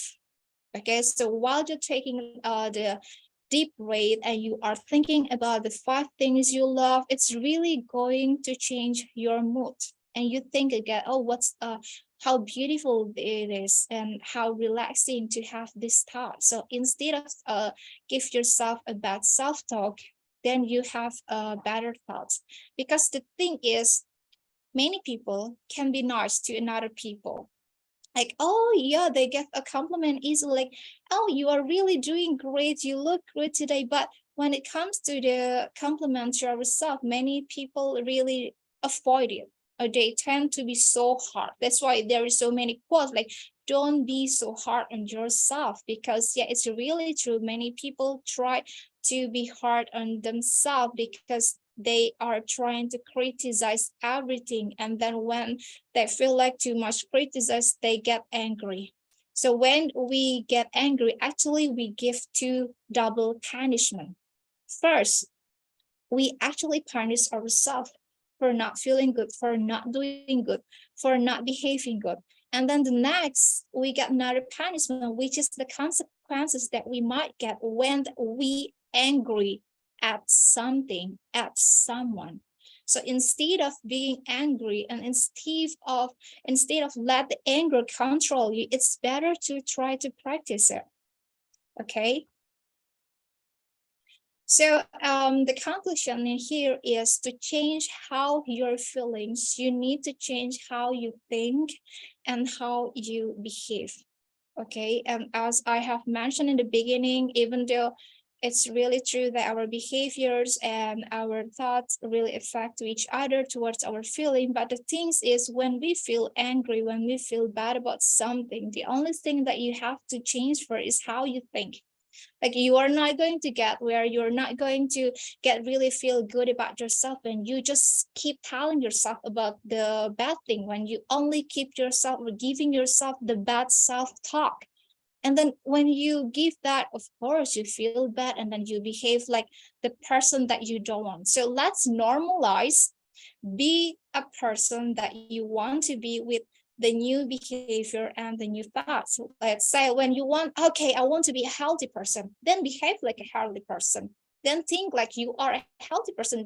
Don't act like, okay, I want to be a healthy person because I have a behavior like I got a poor sleep schedule, I got really bad anger, I got really maybe bad connection with other people, and I just let it happen for many long time. It's not going to get you a change anywhere. So I hope there is some takeaways that all of you can take from my presentation, and thanks for listening. I'm giving back to Armina. Thank you so much. Thank you so much, my dear. Thank you so much. Great presentation. Extraordinary, extraordinary. Bravo, bravo. Great message. Thank you, my dear Hediana. Thank you. And now I want to present dear friend, Dr. Ashwini Pansare from India. She is principal in Pune, certificate mentor and motivational speaker. Welcome, dear Ashwini. Yes, very good evening, good afternoon, good morning, all of you, all the We know worldwide. that you are you about all. school now. You finished Yes. the school, just finished the school, but you are here with us, and it's so important. Yes, actually, because of school work, still I was outside, just reached at home, and immediately I joined the meeting. That's why I messaged you. But thank you so much for opportunity. So our today's topic is anger management. Just now, ma'am finished with the excellent presentation. Why anger control is important means not only for an educator, but for entire environment. when we all behaving in entire society, how we can control the anger, how we can chill down, how we can calm down, and what are the benefits behind this. So if we are angry, what we can do and what we not have to do during that particular stage, because anger is that kind of thing. During that environment, what words which released from a mouth, then what kind of expression we can give in the front people, then what are the disadvantages also behind the anger. So this all we have to avoid. So because of that, anger management is very important.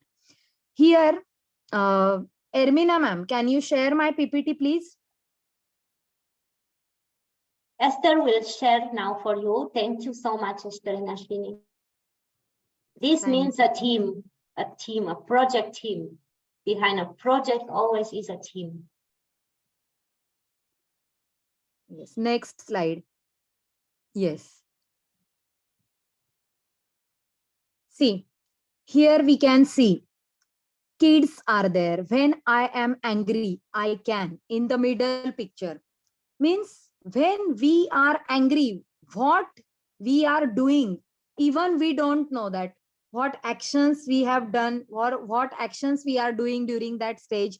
So when the anger goes on increasing, the best and ever best solution is take a break and take a deep breath.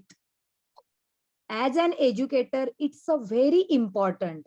And in the current education system, as well as in after pandemic, we all know the situation. What exactly RTE Act says, Right of Education Act, means even we can't beat the students, not even anger on them during their schooling hours, how the parents are taking action. So that's why these all the things are very important. Got to a quiet spot, means when our anger got on increase, immediately we can ask our mind, what are my important hobbies or habits in my daily routine, then what I like, what I dislike. I means we can immediately talk to students that which is your favorite atom, or which is your favorite book, which is your favorite story book. Means likewise these kind of things we can discuss with them, what are your feelings and all. So with the help of that we can control our angers, remove myself from the situation. How we can remove ourselves from this kind of situation? So that is nothing but the anger free school environment. Why I'm explaining only the school environment? Because you all know currently I'm working as a school principal. So every day, in every way, I have to control my anger, not only in school, but in family as well. Because we know our daily routine, our work schedule, how we can work, how we are working 24/7 by 365, we can say. So in this stage or in this entire scenario, the anger is very important. Then only the things are going smoothly. So enjoy your habits. No need to compare the your personal work and professional work. When you are in family, you have to feel or you have to behave like the, means you are with your people, like-minded people. Then only the things are going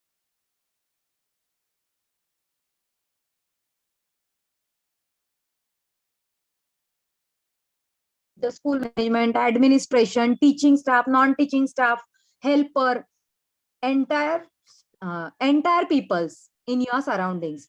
So in this way we can control the angers.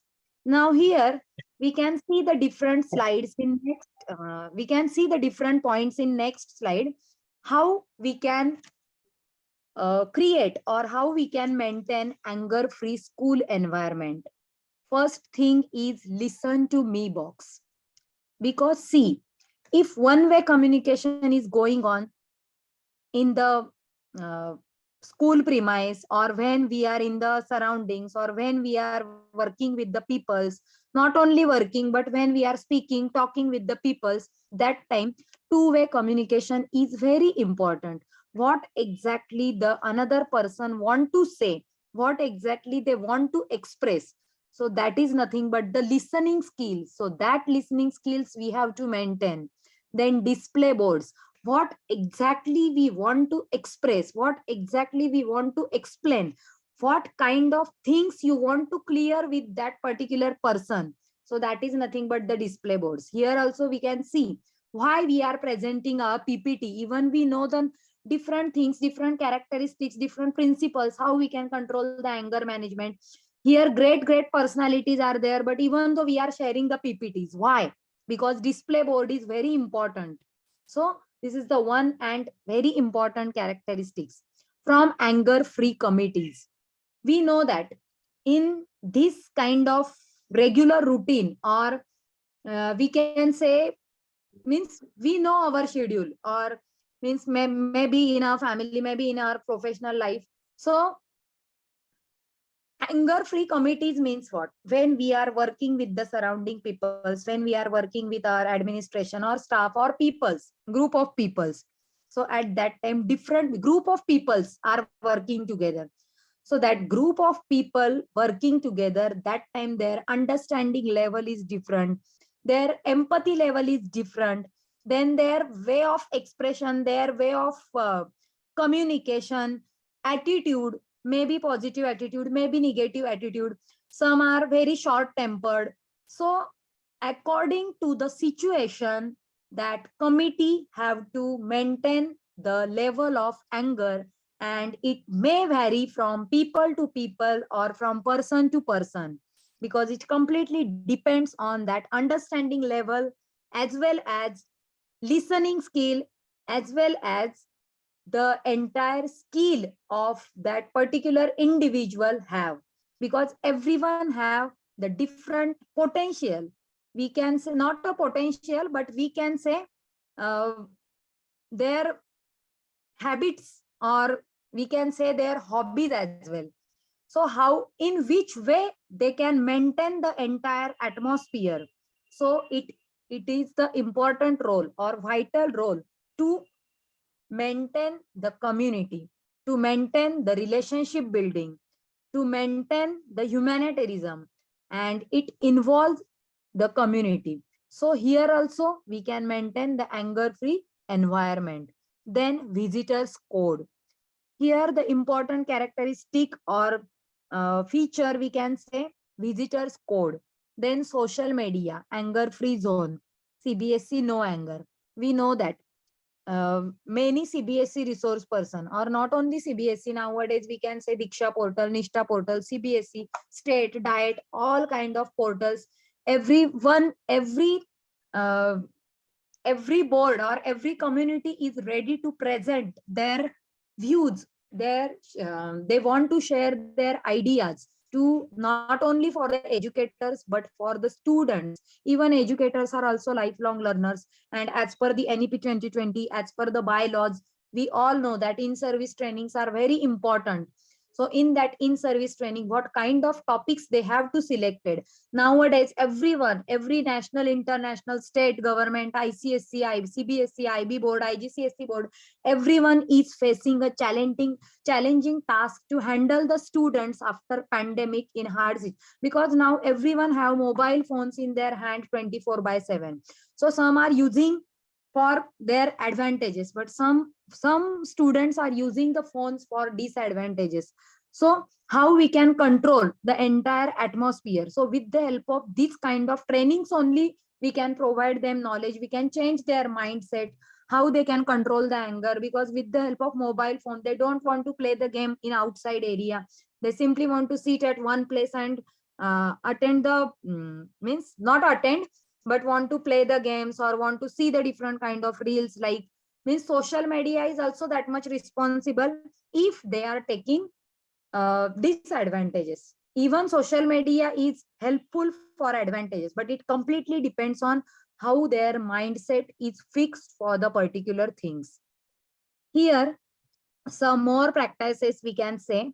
Identify the real cause. What is the real cause behind this? How, means why anger is going on increasing, or why, how we can control the anger. So be aware of anger warning signs. we know that which are the anger warning signs. For example, if two peoples are talking, means two persons are talking, or group of peoples are talking, so that time, nowadays we know that even in team, everyone is we can say gossip. So during that gossip, everyone have to observe exactly what they are saying is it is completely clear, it is completely right or wrong, then only they can blame. And even no individual person have to right to say particular things about another person. So that is nothing but the awareness. So that awareness and that anger warning signs are very important. So it helpful to solve the anger management. Then practice relaxation skills. Practice relaxation skills. Which are the skills required? Why CBSE also asking to compulsory uh, teach the skill subject in their curriculum? What are the benefits of skill subject? Means along with academics, students and even educators also can enjoying with the help of skill subject, because everyone have potential. So accordingly, someone like music, someone like playing, someone like sports, someone like dancing, someone have different potential, someone can interested to prepare a poem on the spot. Likewise, everyone have different skills. So that skills also involve, or that skills also helpful to control the anger. So that is nothing but the practice relaxation skills. When calm expressions your anger, means keep calm. If we want to work with different kind of peoples, maybe like-minded, maybe not like-minded people, because peoples are different, everyone mindset is different, we can't change. So in this stage, everyone have to keep calm, have to control their expression while talking, during speaking, or we can say they have to maintain their body language. Even with the help of expression also, may someone get disturbed because of the expressions, even the talking sense and some wordings are not proper, and also uh, someone can easily understand that why why these peoples are saying like that and all. So like this, take a time out. Means here also we time management is very important. Take a time out. If our anger is going on increasing, so that is the best solution. Getting into creative work. Yes, if my anger is increased during my teaching, so what kind of skill I have to use during that particular stage or that situation for handling the students, or maybe for handling the people. If as an entrepreneurship we can handling the different kind of peoples, so that time how creative work you are presenting in front of them, how getting into creating work, so that also helps to maintain your anger. Prayers, music, time with nature. Yes, excellent. These are the best solution, because we all know that music always helps to increase the concentration, to keep mind healthy, to keep us healthy, to keep our mind happily. So prayer and music and time with nature. Yes, that are the best solution. Forgiveness and use of humor. Forgiveness is also the best solution to control the anger, because we know that, means we are running or we are walking every day in every way we are facing the different challenges, different tasks.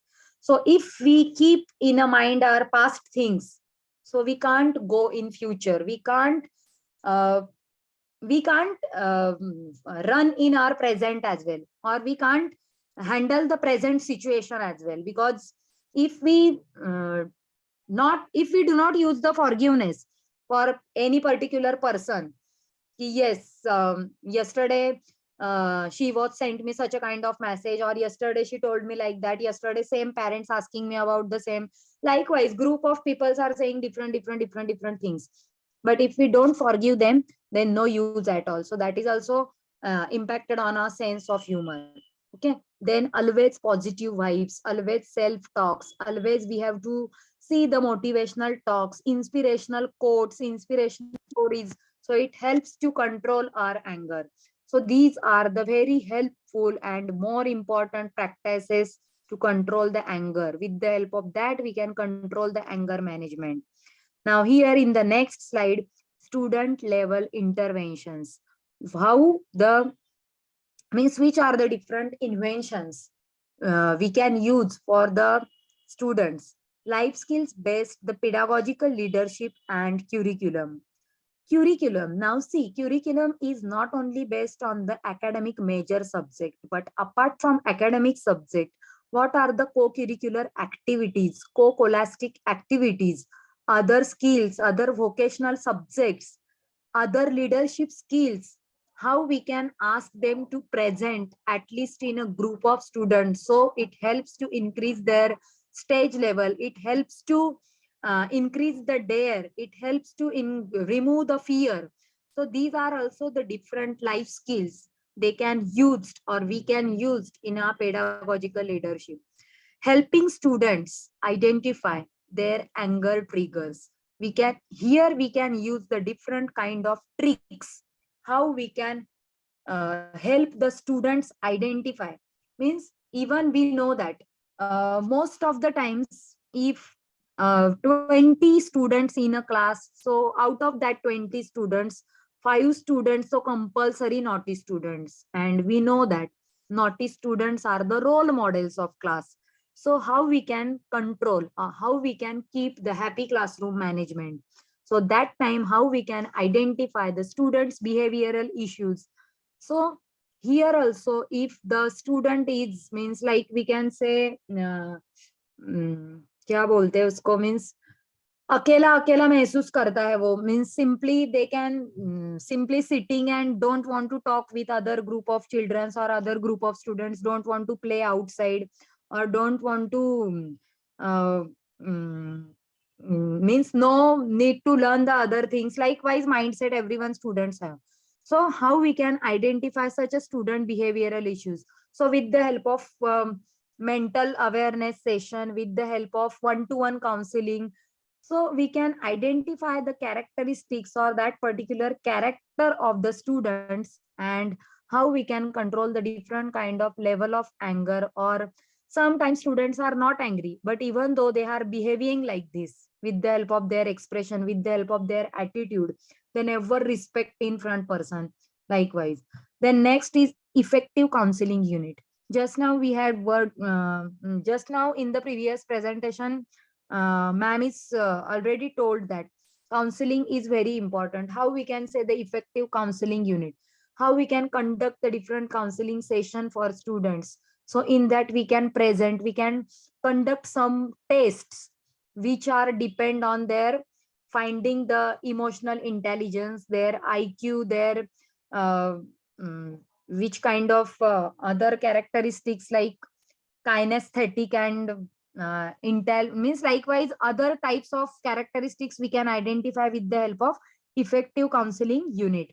In other words, we can say that nowadays different kind of institution like other foundations are also conducting some tests, means what kind of characteristics, how they can particular, means they can fixed in a particular mindset that they are having the some unique potential, or some are like their work efficiency and all, hard working, dedication and all, but mindset they can't fix their mindset properly. They can't maintain the hot and cold atmosphere while talking with the people, or like different kind of effectiveness we can observe.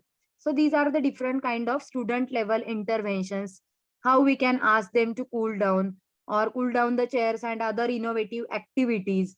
Means if the anger is increases in classroom control, while handling the classroom also, we can ask them to handle this kind of activities. We can ask them to do these activities. We can ask to do the monitorship. Means if naughty students only the class monitor, not we can make a naughty students as a class monitor. So this also helps to change their mindset. How the anger free educators. So joyful integrated experiential approach. Yes, experiential learning means what? educator is also a lifelong learner as well as self-aware leader. So how we can create a joyful atmosphere in with the help of experiential approach, with the help of pedagogical approach, with the help of different kind of curriculum we can implement to give the knowledge to control the anger. Acknowledge that anger can be perfectly normal and healthy for children if it is expressed appropriately, because everything is depend on our body language, our expression, our facial expression, so that also we can control the anger. Recognize the difference between anger and aggression. This is a very important point. Prevent conditions in the classroom that are likely to induce frustrations or anger. Means some students are never saying or never talking to each other, but they simply sitting in their own thought process, in their own thinking process. So even though they can't control on their self anger, so how we can control the self anger management for teachers as well. Here we are talking about educators. So sometimes teachers mindset is also like whatever different behavioral issues or whatever different their personal level issues after going to school, they can express in front of students. It means they cannot control their self anger. They can't do the proper management as an educator or as a teacher in front of students. So they have to avoid these kind of things, and for that purpose only they have to take the regular trainings. Then the next one is equip kids with problem solving skills. How we can ask them to use the problem solving skills with the help of different subjects, like Vedic maths is also helpful. Just now we say that music is also a good solution to solving such a kind of problems, to make a creative activities, to solve some puzzles, to unscramble the words. So different many number of activities we can ask them to present, or even as an educator also they can present or they can perform in front of students, so automatically their anger get controlled, and without showing the expression they can handle the children very nicely. So what is nothing but the anger? Anger is an acid that can anger is an acid that can cause more harm to the vessel in which it is stored than anything on which it is poured. So we know that anger is an acid that can cause more harm to the vessel in which it is stored than anything on which it is poured. Means we cannot say, because in the angerness what kind of words we are using, even we don't know. Even if we think later, then also we unable to analyze what wordings we have used while teaching, while talking, while expressing some things. So that's why anger management is very very important for all kind of not students as well as peoples. Thank you so much. Thank you so much, Dirashvini. Great presentation, complex presentation. Great, very good. Proud of you, my dear, and proud of your efforts, because even you have at school, you are in run, you have a bad connection, you are here with us like a team. Yes, actually, because of some documentation work, I went outside to Zilla Parishad office, and Zilla Parishad office is very far from my school, near about 25 kilometer one side. So that's why, means even I was not knowing that I will able to join or not. That's why I messaged you at 5 o'clock only. You are a superhero, then. Thank you so much. Thank you, dear Esther, for your spirit team, for your great. Thank you. Thank you so much. Yes, thank you, Esther. Yeah.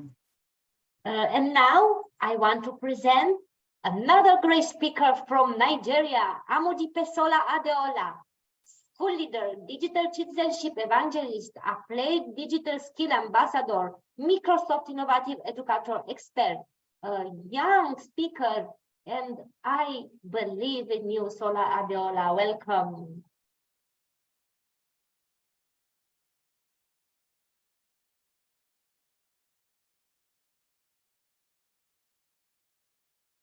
Sola, are you there? Okay, I'm here. Welcome. Thank you very much, Emir. Thank you. I am really grateful for this privilege, and I really do appreciate the trust and the opportunity you keep giving to me.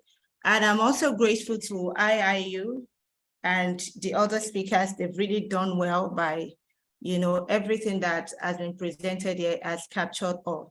So when I got the topic that we'll be speaking on, anger management, before you talk on something, you try to see, does it resonate with you? Are you guilty of the same kind? Do you have the moral right to speak on this? So instead of talking on the tips of anger management, I realized that I have issues to personally deal with, right?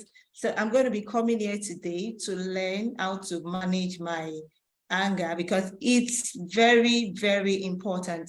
And I've gotten lots of ideas today from all the speakers, especially from the CBT anger log. It's quite awesome. And I think I'm going to be getting the log to work on myself. So today I will be talking on what I have control over. That is anger management at work.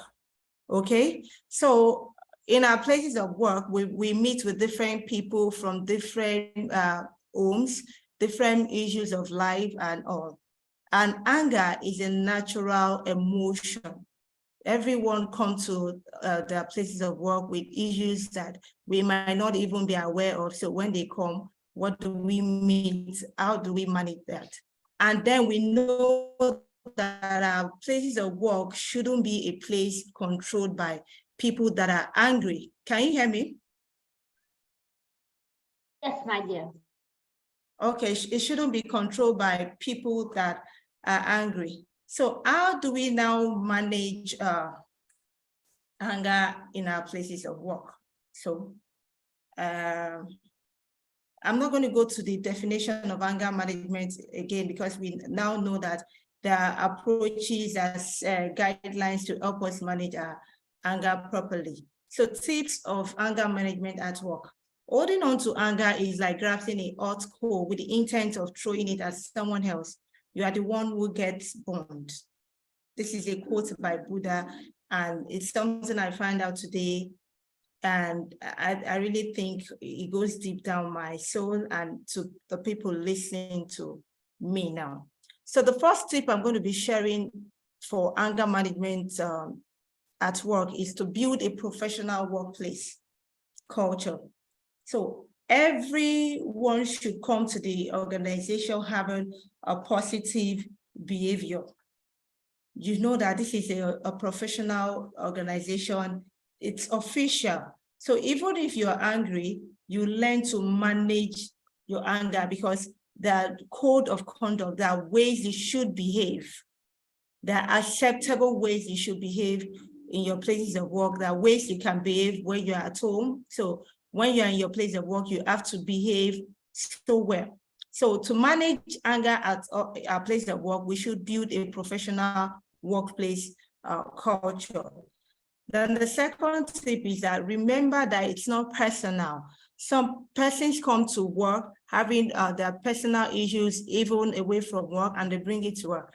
So whatever it is that they do, there is nothing personal. So if they are if they're showing their anger, showing their emotions, and they cannot control it, you don't allow it get to your heart. So that's what I do. There are so many things that I go through. There are so many things that people throw at me, even though you try to be professional. I don't allow it get to my heart, because at the end of the day, you have to work together as a team. At the end of the day, they come and still apologize that, okay, that thing I did the other time, it wasn't intentional. We all heard Omotola's story where she said someone was just trying to, and at the end of the day, she reacted to that, and then she didn't like it. However, after work, she still went home together with the person, but she has reacted in our office in a way that she does not like. So when you are in your place of work, you know that these things are not personal. And then because this is a professional organization, I will not allow you hurt me. I will not allow you get to my heart. And I don't react to whatever it is. So when you come back later to apologize, everything is fine. Everyone is fine. I have not reacted in a way that I will regret later. So the third point I will be mentioning now is to set a good example. So most times, those senior managers, senior colleagues at work, if they model a good example, it will be very easy for those for the juniors to follow suit. For example, you are in an official setting where you have your guards, your security personnel, or the supporting staff. So when they see that it is acceptable in this organization, even the boss is, when it gets angry, goes with it and nothing happens. So they can always emulate, try to model what the boss has done. But when the senior colleagues are behaving where you don't get angry, even to your junior colleagues, they do something, you speak with them, you call them, call them to order, or make them understand that this thing that you've done is not something I appreciate. I don't like it. That way, even when they're attending to customers, attending to clients, they know that in this organization, we don't get angry. No matter what people say to us, no matter, they find a way to deal with customers, clients very well. They deal with themselves very well. That way, anger will be minimized at work, even though it will not be, it can be taken away totally. That also, another way is disrupting your thought patterns. So when someone has gotten you angry and you don't want to get angry, or you don't want to react, you want to respond. And then at the moment, you know that when you try to do something, you might be reacting and it could cause havoc. It could cause something you don't like, So you disrupt your thought pattern at the moment, and then you start thinking of something else, or you get yourself busy with work, so that when you come back to it, you have a clear mind to think about it and deal with it professionally. The next tip I'll be mentioning is that you have a disciplinary procedures in place, where you have people coming from different backgrounds, different homes, different issues of life.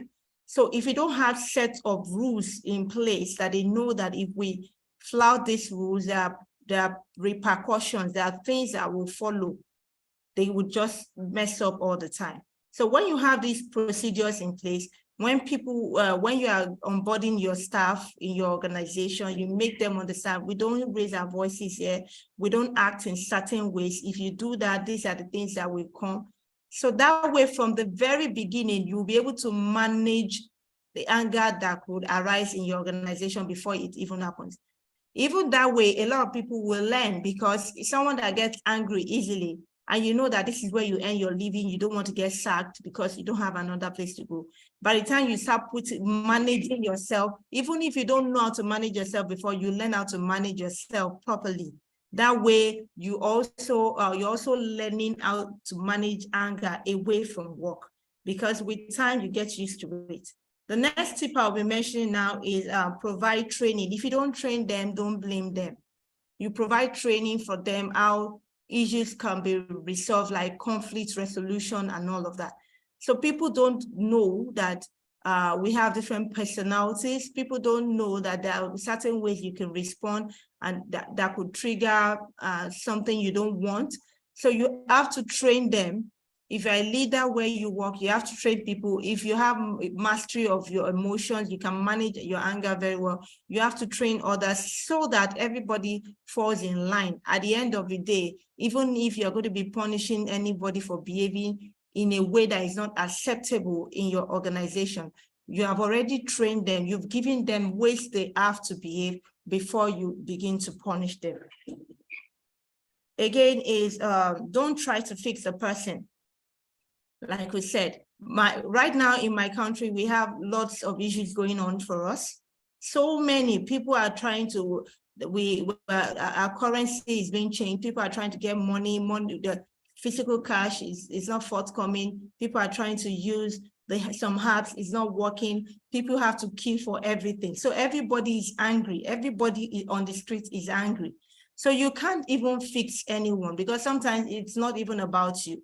It's way beyond you.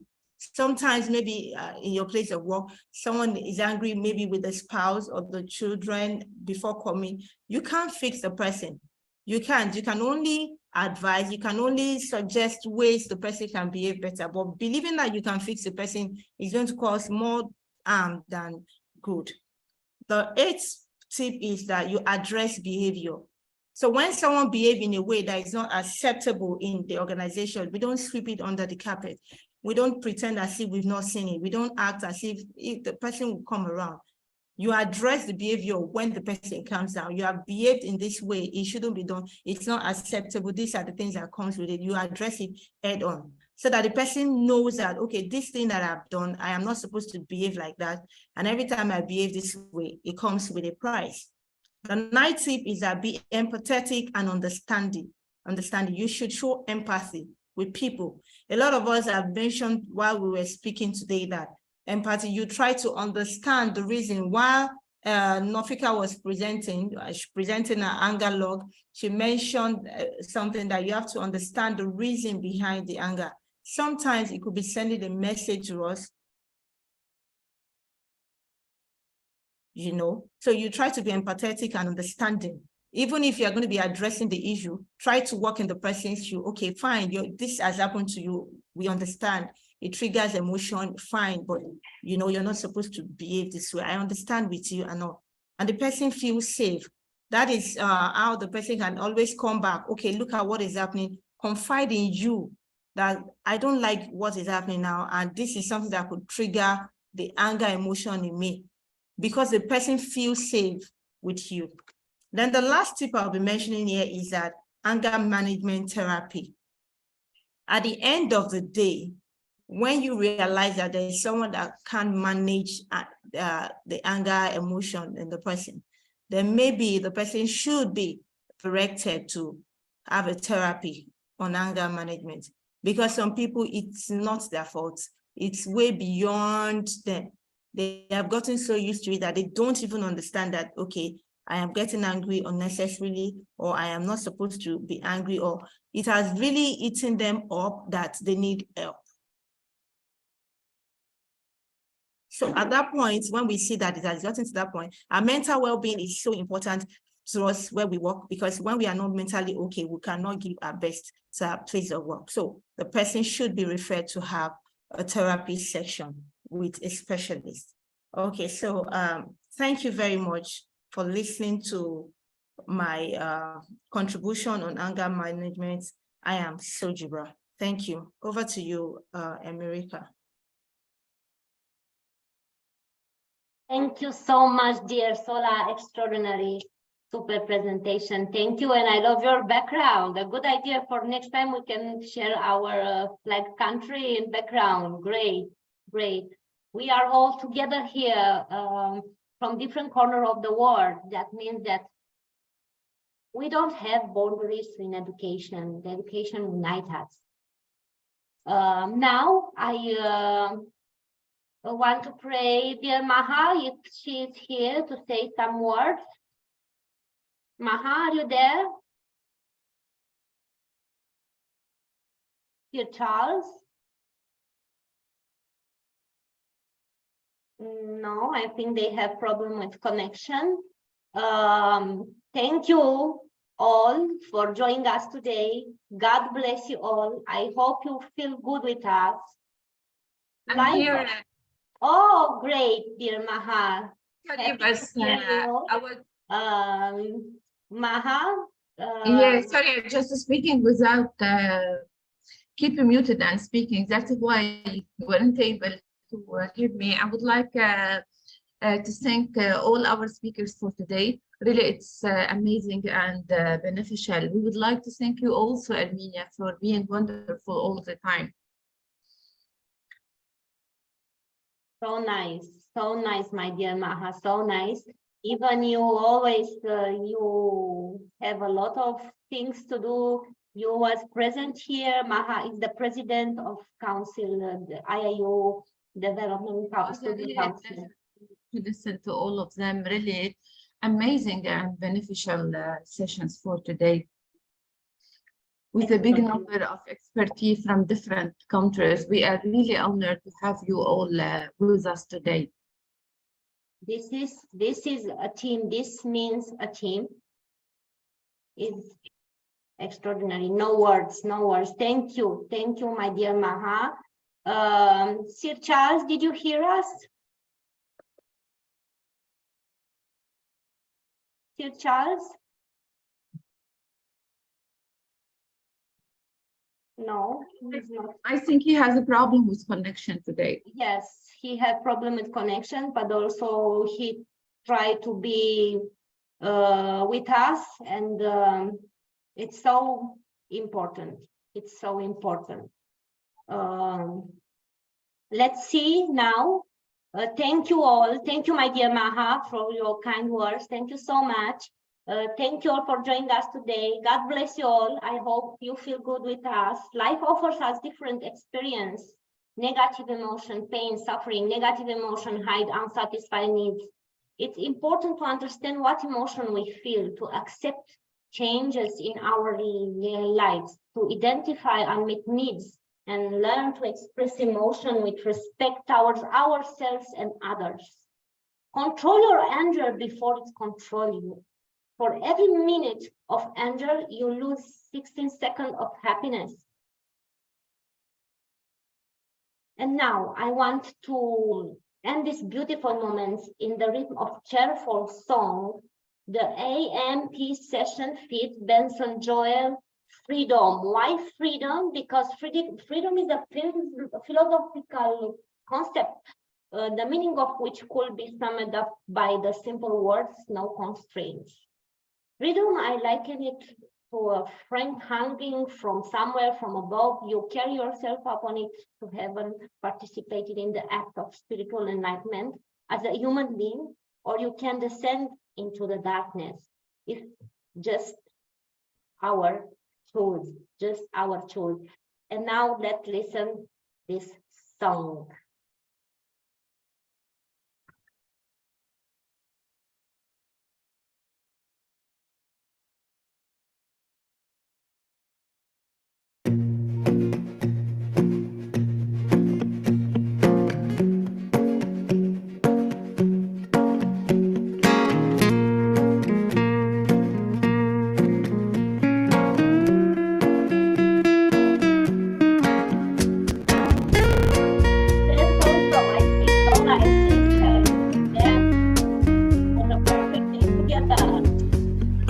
Felt like the weight of the world was on my shoulder.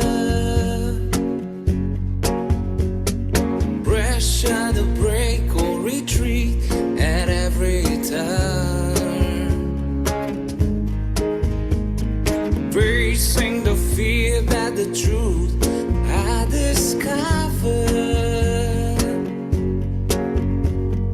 No telling how all this we work out, but I've come too far to go back now. I'm looking for freedom. I'm looking for freedom. And I find it may take everything I have. Well, I'm looking for freedom. I'm looking for freedom.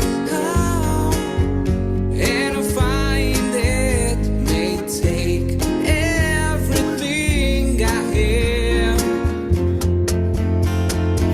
I know all too well it won't come easy. The chains of the world, they seem to move in tight. I try to walk around if I'm stumbling so familiar. Trying to get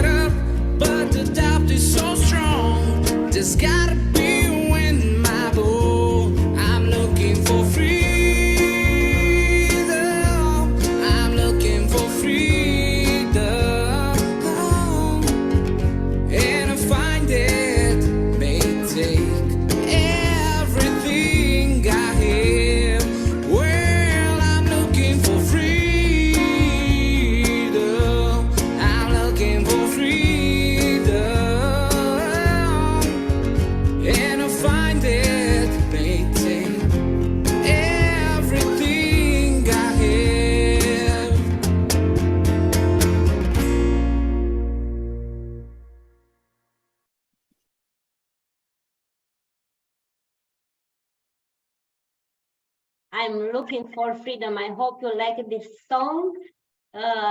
Thank you again, my dear team. Thank you. You was here all, and I appreciate so much. From the beginning at the end,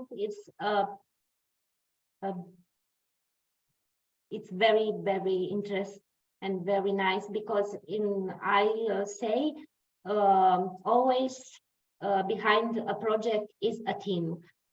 Just wondering, my dears, who I am. It means that you are concerned about yourself, that you are curious, that you want to discover yourself, that you want to figure out what defines you, what represents you. And that is more than enough.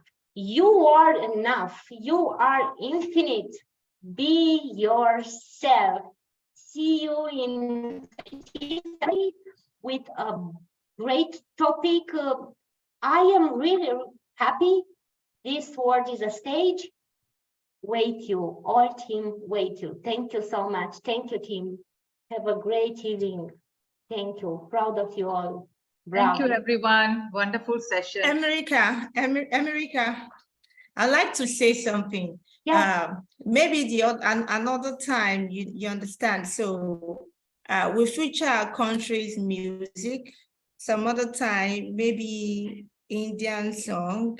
Then like Dr. Ashwini from Iran or Iraq features a song. Please put that in your Malaysia put it in your song. to-do list.